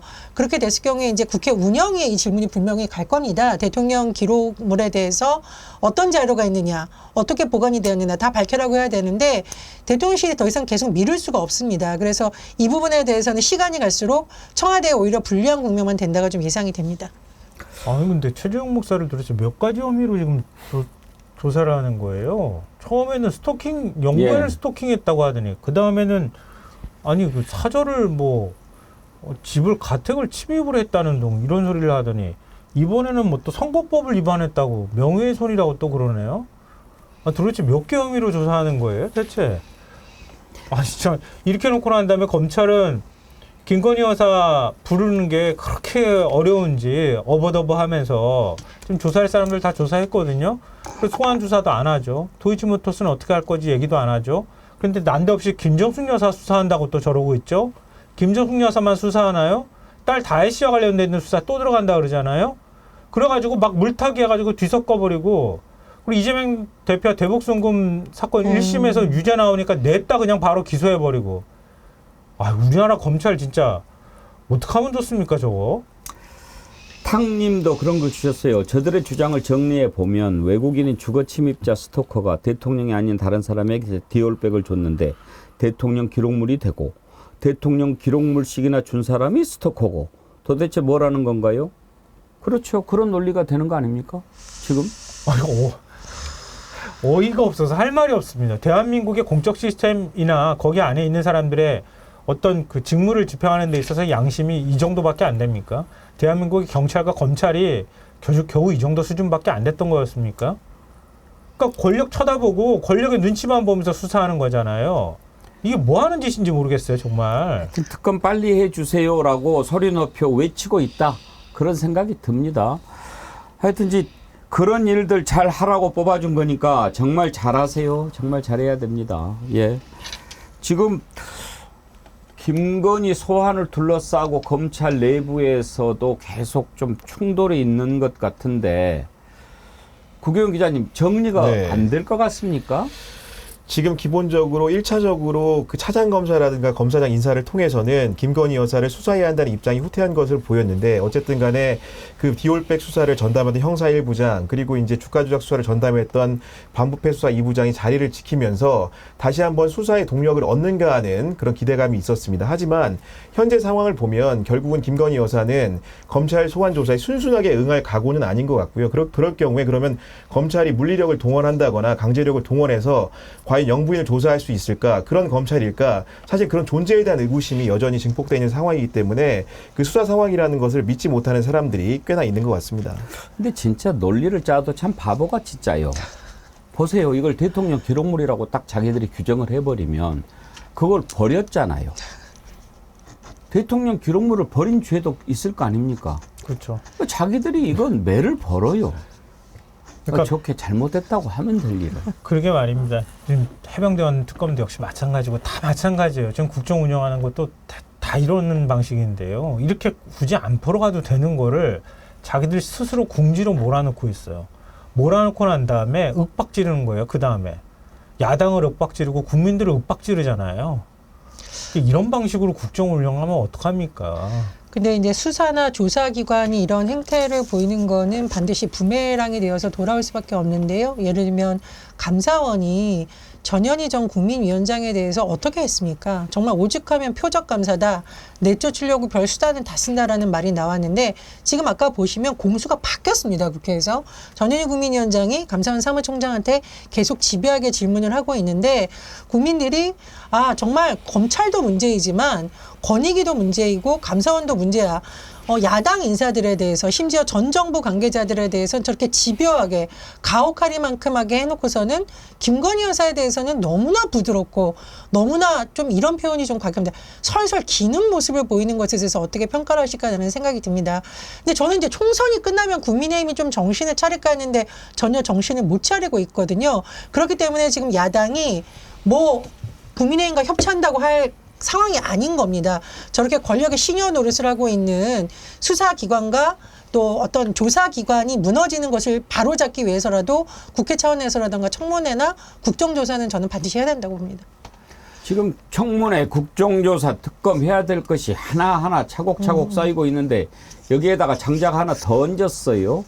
그게 바로 유전인데 유전 게이트라고 명명하고 있습니다. 아까 보셨듯이 감사할 거냐 안 할 거냐 계속 지금 물어보고 있지 않습니까? 액트지오에 대해서요. 이 냄새가 난다. 특히 이제 계약 관련해서 이걸 먼저 좀 들여다봐야 되는데 당초에 빅3라고 불리는 몇 군데에서 이렇게 같이 입찰을 했는데 1인 기업이나 다름없는 액트지오가 됐잖아요. 강미정 조국혁신당 대변인의 얘기를 들어보시죠. 액트지오 선정 과정부터 오일 게이트 냄새가 난다. 윤석열 대통령의 국정 블러핑으로 시작된 산유국의 꿈이 실제로는 오일 게이트로 귀결될 가능성이 점점 높아지고 있습니다. 벌써부터 악취가 풍깁니다. 액트지오라는 글로벌 1인 기업 선정 과정부터 그렇습니다. 한국석유공사는 세계적인 석유개발 컨설팅 회사들은 제쳐두고 구멍가게에 가까운 액트지오를 선정했습니다. 산업통상자원부는 울릉 분지 탐사 자료에 대한 심층 분석 용역 계약에 지명 입찰 계약 방식을 적용했다고 합니다. 국가계약법 제7조 2항에 따르면 계약 이행의 난이도, 이행 실적, 기술 능력, 재무 상태, 사회적 신인도 및 계약 이행의 성실도 등에 따라 입찰 참가 자격을 사전 심사하고 적격자만 입찰에 참가할 수 있습니다. 그런데 액트지오라는 회사에 대해 파면 팔수록, 알면 알수록 석유공사가 원하는 답을 해줄 수 있는 회사와 수의계약을 진행했다는 의심이 강하게 듭니다. 멀쩡한 회사들은 다 놔두고 변변한 사무실도 없는 세금 찬압으로 법인 자격을 상실했던 회사에 삼성전자 시가총액 5배가 넘을 수도 있는 사업에 대한 분석 평가를 맡긴다는 것부터가 상식적으로 이해되지 않기 때문입니다. 액트지오와 액트지오 선정 과정 등이 의문투성이인데 석유공사 사장은 이미 퇴직했습니다. 석유공사에서 이번 프로젝트를 담당한 이는 이명박 정부 때 자원외교에 관여했던, 퇴직을 앞두고 바리스타 교육을 받던 직원이라고 합니다. 윤석열 대선 캠프 대변인 출신 모 총영사의 사적 개입설까지 등장했습니다. 경북 포항 영일만에서 석유 대신 해먹을 결심을 하고 국가를 상대로 국책 사업에 사기를 친 이들의 비리가 먼저 터질지도 모를 일입니다. 김수환 평론가님, 냄새가 너무 많이 나지 않습니까? 이거는 오늘 경향신문이 할 말이 많을 것 같아요. 아, 그래요? 네. 네, 오늘 새로운 소식들이 전해진 게 있어서 뭐 하나 하면은 결국은 대통령이 그 왜 이 시점에 브리핑을 했을까? 혹시나 인기가 지지율이 하락한 상황에서 국면 전환용은 아니었을까? 이런 의심이 일고 있는데, 그러니까 김한규 민주당 의원이 공개한 자료에 따르면은 그 지난 1월에 한국석유공사가 의사회를 열어서 동해 심해유전 탐사 시추를 먼저 의결을 했다는 겁니다. 그러면 그로부터 지금 이제 4개월 이상 지난 시점에 대통령이 어떻게 보면 늑장 발표를 한 겁니다. 그렇게 되면 이런 사실들을 대통령이 사전에 지득하고 있었는가? 혹시나 이런 사실을 알고 만약에 사후 브리핑을 했다고 한다면, 그것도 최초의 국정 브리핑을 했다고 한다면, 이거는 본인의 정체된 그 정치적인 그런 입지를 고양시키기 위한 수단으로 정부의 그런 정책을 활용한 것이 아닌가라는 의심도 가능할 것 같다는 내용이 요지입니다. 근데 이게 타임테이블을 만들어 보면 정말 황당한데요. 예. 왜냐하면 우드사이드라고 하는 호주의 석유 개발 업체가 작년에 1월에 손 털고 나갔다고 얘기하잖아요. 그러니까 거기서 3D 탐사, 물리 탐사까지 다 하고 난 다음에 그 자료를 넘겨줬는데 한 달 만에 액트지오가 선정이 돼요. 세계 유수의 석유 개발 업체 2곳이 같이 그 공모를 했는데 그 두고 떨어뜨리고 코딱지만한 진짜 액트지오에다 선정했거든요. 그리고 난 다음에 액트지오 거기 관계자가 석유공사 관계자가 액트지오 찾아가겠다고 해서 아브레오를 찾아가서 딱 하더니 보니까 아브레오가 자료 분석도 안 하고 한눈에 있는 거 알았다 이랬다는 거 아니에요. 그렇게 하고 난 다음에 12월까지 분석 작업을 해서 12월에 액트지오가 그 결과가 나왔어요. 최대 140억 배럴 이렇게 나왔는데 그 나오고 난 다음에 지금 1월에 작년 1월에 이사회를 열어서 석유공사에서 시추하기로 결정했다는 거예요. 결정하고 그 바로 다음 달에 중앙일보가 이걸 보도합니다. 올해 연말부터 석유공사가 석유 시추를 하기로 했다고. 그 기사까지 있어요.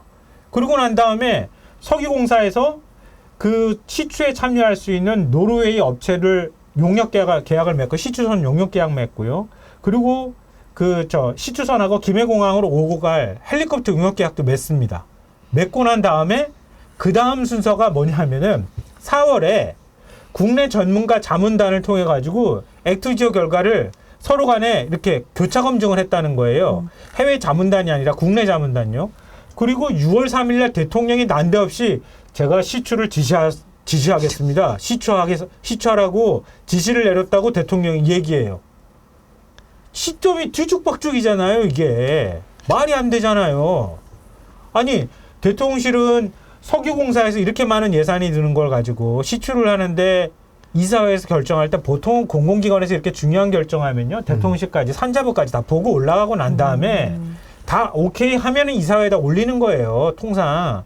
그런데 거기까지 교감이 있었는지는 모르겠고 이사회에서 먼저 결정하고 그러고 난 다음에 액트지오는 정해졌고 그리고 용역 계약도 다 맺었는데 대통령이 그 보고 받자마자 시추하라고 지시를 내렸습니다. 이렇게 얘기를 하는 거예요. 그럼 윤 대통령은 뭘 보고 받고 뭘 지시했다는 거예요, 대체? 그랬더니 또 산자부에 해명 자료를 내놨죠. 그 석유공사에서 이사회에서 결정한 거는 시추공 하나 뚫는 걸 결정한 거고 대통령이 지시한 건 5개 뚫는 거를 지시했다고 얘기를 합니다. 또 이 도대체 2대 순서가 맞아야만 이해를 하죠. 그 빅3 가운데 두 군데에서 입찰을 했잖아요. 네. 그 이름들이 뭐였죠? 그 잠깐만요. 아까 제작진이 화면을 띄워줬는데요. 예.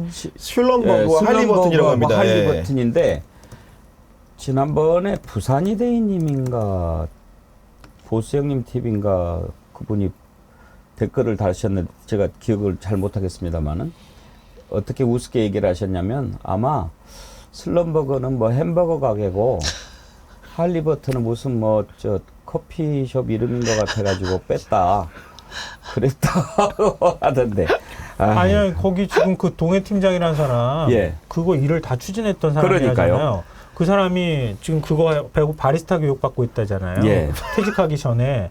그러니까 그런 생각을 했나? 하여튼 그 생각이 드는데 그거 다 아마 아시겠지만 그 지금 두 개 슬럼버거하고 슐럼버거하고 할리버튼이라는 회사가 텍사스 휴스턴에 본사가 있대요. 예.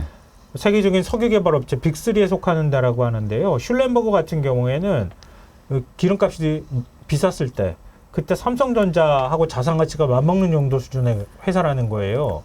근데 그런 회사 다 떨어뜨리고 저기 액트지오 자기 집에다가 그 법인 주소지 둔 저 회사 3,800만 원 매출액 나오고 거기에 따르는 법인세도 못 내가지고 법인세 연체돼서 법인 자격도 정지돼 있는 저런 회사 선정했다는 거예요. 근데 알고 봤더니 석유공사 그 동해 팀장이라고 하는 그 사람하고 사제지간 네. 뭐 논문 같이 쓴 사이 다 그걸로 연결됐던 사람들이라는 거예요. 그 교차 검증한 외국인들이. 이런 비리, 의혹 이런 거 다 지금 풀라고 원래 국가기관들이 있는 건데 그런 것을 하지 않아요. 거기에다가 이제 언론까지 꽉 장악을 하고 있으니까 국민들이 알 수도 없습니다. 오죽하면 이재명 대표가 애완견이라는 표현까지 했겠습니까? 이재명 대표 발언 한번 들어보시죠. 희대 조작 사건으로 결국은 밝혀질 것입니다. 대체 말이 되는 소리겠습니까? 이런 국정원 보고서, 기밀 보고서가 맞겠습니까? 주가 조작하다가 처벌받은 이런 부도덕한 사업가의 말이 맞겠습니까? 진실을 보도하기는커녕 마치 검찰의 애완견처럼 주는 정보 받아서 열심히 왜곡 조작하고 있지 않습니까? 구경 기자 현직 기자로서 네. 언론을 검찰의 애완견이라고 표현한 것에 대해서 네. 썩 그 기분은 안 좋겠지만 저런 말을 들을 정도로 국민들이 지금 기성 언론에 대해서 불신과 반감이 팽배해 있다는 것은 느끼시죠? 네, 뭐 저 역시도 그런 그 따사로운 시선은 느끼고 있고요. 따사로운이 아니고 네, 따가운이죠. 따가운 예. 시선 느끼고 있고 제가 지금 언론 얘기가 나오니까 당황하셨죠. 네. 그 사실 이재명 대표의 뭐 애완견이라는 표현에 당부당에 대해서는 제가 다투지는 않겠습니다. 그렇지만 여하간 중요한 것은 결국은 언론이라는 것도 국민들을 위해서 존재하는 것이고 국민들을 위해서 의혹을 밝히고 진상을 가릴 책임이 있는 것이기 때문에 그런 무한한 책임을 느낄 때는 늘 국민을 보고 취재를 하고 기사를 써야 한다고 생각합니다. 그런 측면에서 좀 자성하는 기회로 삼아야 될 것 같습니다. 근데 지금 언론도 흥분하고 오늘도 뭐 보수신문들이 막 사설로 까고 뭐 애완견이라 그랬다고. 깨갱합디다.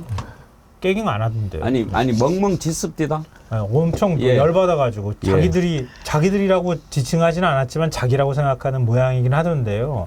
애완견이라고 하면은 기분 나쁠 수는 있겠죠. 물론 그럴 수는 있겠는데 객관적으로 볼 때 한쪽으로 몰아가면서 보도하고 한쪽 사실에 대해서는 눈 감고 있는 건 사실이거든요. 근데 그거를 저는 좀 웃기다고 생각하는 건 뭐냐면 우리가 감시견이라고 부르잖아요. 애완견이라는 표현도 있어요. 언론학에서. 그리고 제가 일부러 막 찾아봤어요. 열심히. 애완견이라는 표현을 쓰는지 안 쓰는지 봤더니 동아일보 2009년도에요. 동아일보 이인철 사회부장이 감시견과 애완견 칼럼도 썼고요. 그 다음에 동아일보가 2020년 실온에요. 이거는 학자예요. 김동률 서강대 교수가 칼럼을 썼는데 애완견이 넘치는 세상. 이거 언론이 제대로 감시 역할을 못하고 있기 때문에 감시견이라 애완견이라고 부른다는 거예요. 자기가 애완견이 넘치는 세상, 랩독이라고 하는 표현인데요. 이렇게 썼고요. 심지어는 작년에 전태일 문학상 르포 부문 수상자가 받은 작품 이름이요. 애완견이 된 감시견이에요. 전 헤럴드 경제 기자가 만든 거예요. 그래 저 기자가 상을 받았어요. 이것 때문에. 이렇게 일반적으로 쓰는 표현이에요. 근데 애완견이라는 표현을 썼기 때문에 당사자는 나는 그렇게 생각하지 않는데 왜 나를 이렇게 애완견이라고 불렀어? 라고 화내낼 수 있지만 애완견이라는 표현을 썼다고 없는 표현인 것처럼 막 길길이 날뛰는 거는 그건 명백히 사실이 아니에요. 오히려 돌아봐야죠. 자기네들이 보도를 어떻게 했는지, 제대로 했는지, 진짜 감시견 역할을 했는지를 돌아봐야 되는 거 아닙니까? 개만 또 못하다 우리가 그런 표현 쓰잖아요. 개는 충직해요. 주인을 버리지 않습니다. 그리고 짖어요. 도둑놈이 오거나 낯선 사람이 오면 짖습니다. 짖지도 않아요. 그러면 개만 또 못하고 개도 아닌 거죠. 전혜연 대변인 애완견 키우십니까? 네, 있습니다. 예. 그런데 우리 김성현 변호사님 말씀에서 제가 조금 더 해서 말씀을 드리면 이 발언이 적절하다 안 적절하다를 떠나서 제가 미국의 탐사기자협회 큰 의장금 포럼에 간 적이 있습니다. 현직 기자일 때. 그 행사가 딱 시작되면서 한쪽 그 화면에 어떤 것이 떴냐면요. 불독 같은 개가 딱 뜹니다. 그래서 위아 와치독. 우리는 감시견이다. 와치독. 그러니까 이게 굉장히 이제 일반적으로 많이 쓰는 표현이에요. 감시견. 언론이 그만큼 권력을 감시해야 되고 그렇지 못했을 경우에 랩독, 애완견이라는 표현은 사실 이제 탐사 기자들도 많이 쓰는 표현이거든요. 근데 저는 이제 좀 언론에서 이재명 대표의 발언이 그 부분만 보도가 됐는데 사실은 그 앞부분에 여러 가지 얘기를 했습니다. 예를 들면은 동일한 사건에 대해서 동일한 법원의 재판부에서 상반된 결론이 나왔었는데 왜 언론이 이런 부분 다뤄지지 않느냐. 안부수 진술이 완전히 다르다는 보도가 있었는데 왜 언론은 침묵하는가 등등의 근거를 댔는데 그 부분만 떼고서 저 발언을 놓고 너무 부적절하다 이런 것에 대해서 민주당은 이제 굉장히 억울해하고 또 이제 언론인 출신 노정면 의원도 그 부분에 대해서 반박한다라는 것 좀 설명을 드리고요. 저는 이 말씀을 좀 드리고 싶습니다. 이재명 대표를 둘러싼 여러 가지 재판이라던가 기소 과정에서 사실은 이재명 대표가 수사 과정이 아직 끝나지도 않았는데 마치 이재명 대표가 그런 말을 한 것처럼 언론에 흘러나와서 민주당에서 굉장히 반발한 적이 있습니다. 우리는 그렇게 한 적이 없다. 그렇다면 그 기사는 검찰 내부에 조사를 하고 있던 누군가가 나와서 기자들한테 이재명 대표가 이렇게 했다더라는 말을 그대로 확인하지 않고 쓴 거거든요. 그럼 국민을 한번 생각을 해보십시오. 내가 지금 검찰에서 수사를 해봤고 그런 말 하지도 않고 있는데 언론에 벌써 그런 듯이 기사가 나왔다. 그래서 전 국민이 잘못된 사실을 알고 있다. 이런 부분은 굉장히 잘못된 관행이고요. 이른바 검찰이 말해주는 것을 받아쓰기, 흘려주는 것을 받아쓰기 한 것에 대해서는 반성할 필요가 있다고 저는 생각이 듭니다. 슈크림님께서요. 계란말이 김치찌개 먹을 때 다 알아봤다. 애완견일지 똥개인지 그러셨는데요. 사실 지금 검찰의 애완견일 뿐만 아니라 그냥 이 정권의 똥개라고 해도 하나도 뭐라고 할 게 없습니다. 오늘 사실 시간이 없어서 지금 다 못 다뤘는데요.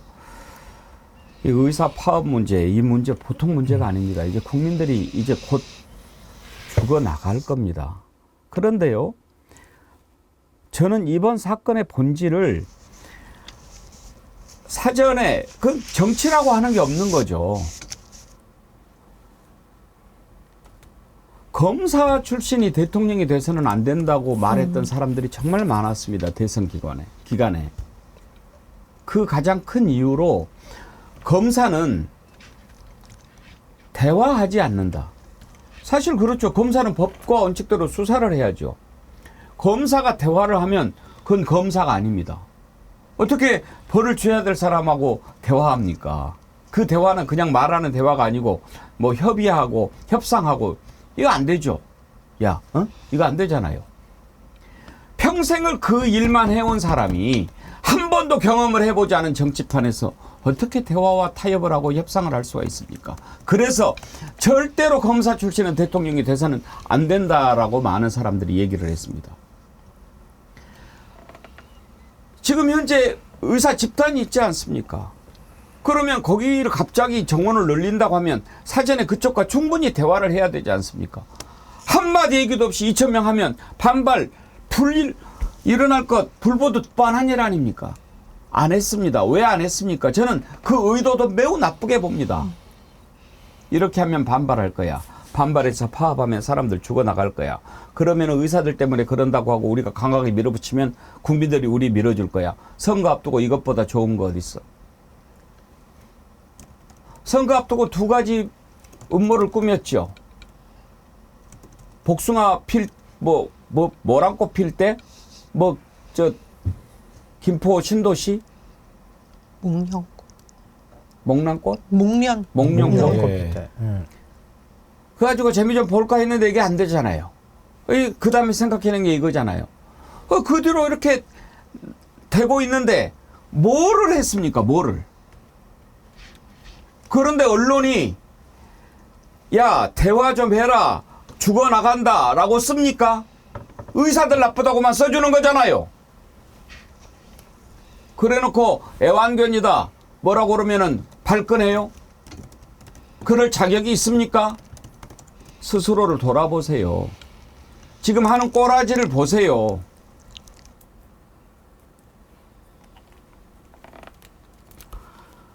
지우 아빠 헬리님께서요. 주말에 지우가 41도까지 열이 올라서 지난주 금요일인가 수족구 걸렸다고 그래서 우리가 좀 빨리 나았으면 하고 기도를 했는데 아직도 이렇게 많이 아픈가 봐요. 고양시부터 서울까지 6곳 병원을 찾았지만 모두 거부당했습니다. 119 전화해도 의료파동 때문에 자신들도 갈 수 있는 소아병원이 없다고 합니다. 허탈하게 집으로 와서 이틀 동안 해열제 먹이고 겨우 오늘 파주 개인병원에 입원했어요.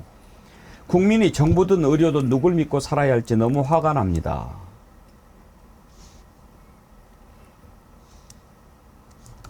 부모 마음을 아나요?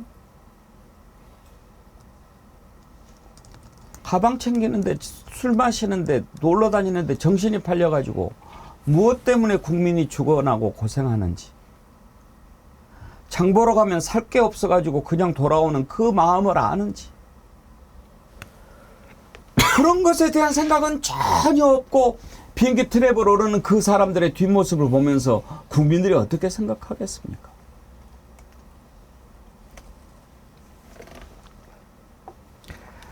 정말 이제는 방법이 없고요. 다 이제 민심을 떠났는데 그 부분을 빨리 우리가 해결을 해야 됩니다. 힘내야 됩니다. 힘냅시다. 전현 대변인님 힘냅시다. 네, 힘냈으면 좋겠고요. 그래도 그나마 야당이 지금 국회에 들어가서 열심히 해보려고 하고 있습니다. 언론에서 양비론 주장하지만 국민 여러분, 양비론만 보시면 안 됩니다. 정말 누가 국민을 위해서 일하고 있고 현장에서 뛰고 있는지 꼭 지켜봐 주셨으면 좋겠습니다. 예, 오늘 여기까지 하죠. 미소사랑님 하루빨리 검찰 독재정권 탄핵해야 됩니다 하면서 슈퍼챗 보내주셨고요. 082님도 슈퍼챗 함께 해주셨습니다. 오늘 또 슈퍼챗 보내주시고 댓글 참여해주시고 정기회원 가입해주신 여러분들께 진심으로 감사드립니다. 오늘 댓글자 선정하도록 하겠습니다. 광고 보고 오실까요?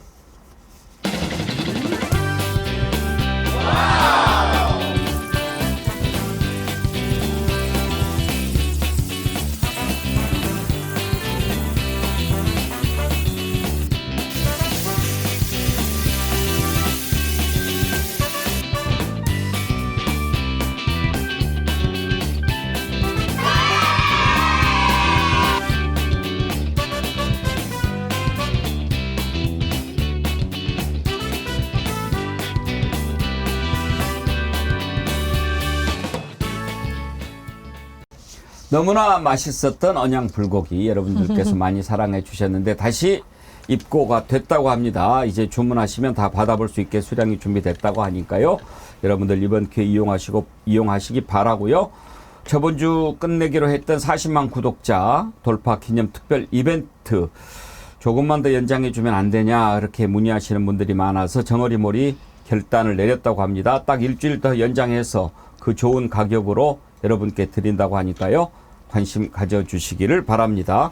오늘 정어리 선크림 받으실 분들 황석정님, 할 수 있다님, 송마르첼리노님, 김은숙님, 캐머마일님, 맛둥이님, 슈크리님 선정했습니다.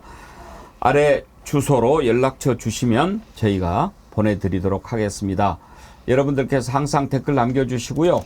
어떻게 받느냐 궁금해하시는 분 많은데 저기 하시고 또 좋은 아이디어 있으면 주시기 바랍니다. 그리고 아까 제가 그 할리버튼 찰스버그 얘기할 때 누군가 약간 헷갈렸는데 부산이대님이셨어요. 아주 항상 재미있는 글 잘 올려주시는데 할리버튼은 오토바이 가게인 줄 알았다고 그때 쓰셨더라고요. 할리버튼은 오토바이 할린데 예 그러셨는데 예 그때 참 그걸 보고 웃었는데 소개를 하려고 그랬는데 잊어버렸어요. 그때 그렇게 재치 있게 보내주셨고 또 이미숙님, 탕님, 영파리님 예 아까 소개해드렸죠. 월요일 첫날입니다. 여러분 함께 해주시고 또 힘 주셔서 감사합니다. 이 힘으로 일주일 내내 힘차게 달려보겠습니다. 날씨도 더워지는데요. 여러분도 기운 잃지 마시고 저희와 함께 해주십시오. 세 분 패널 김전현 대변인님, 김성환 평론가님, 구경 기자님 수고하셨습니다. 감사합니다. 네, 감사합니다. 내일 오전 11시에 다시 찾아뵙겠습니다. 함께해 주신 여러분 감사합니다.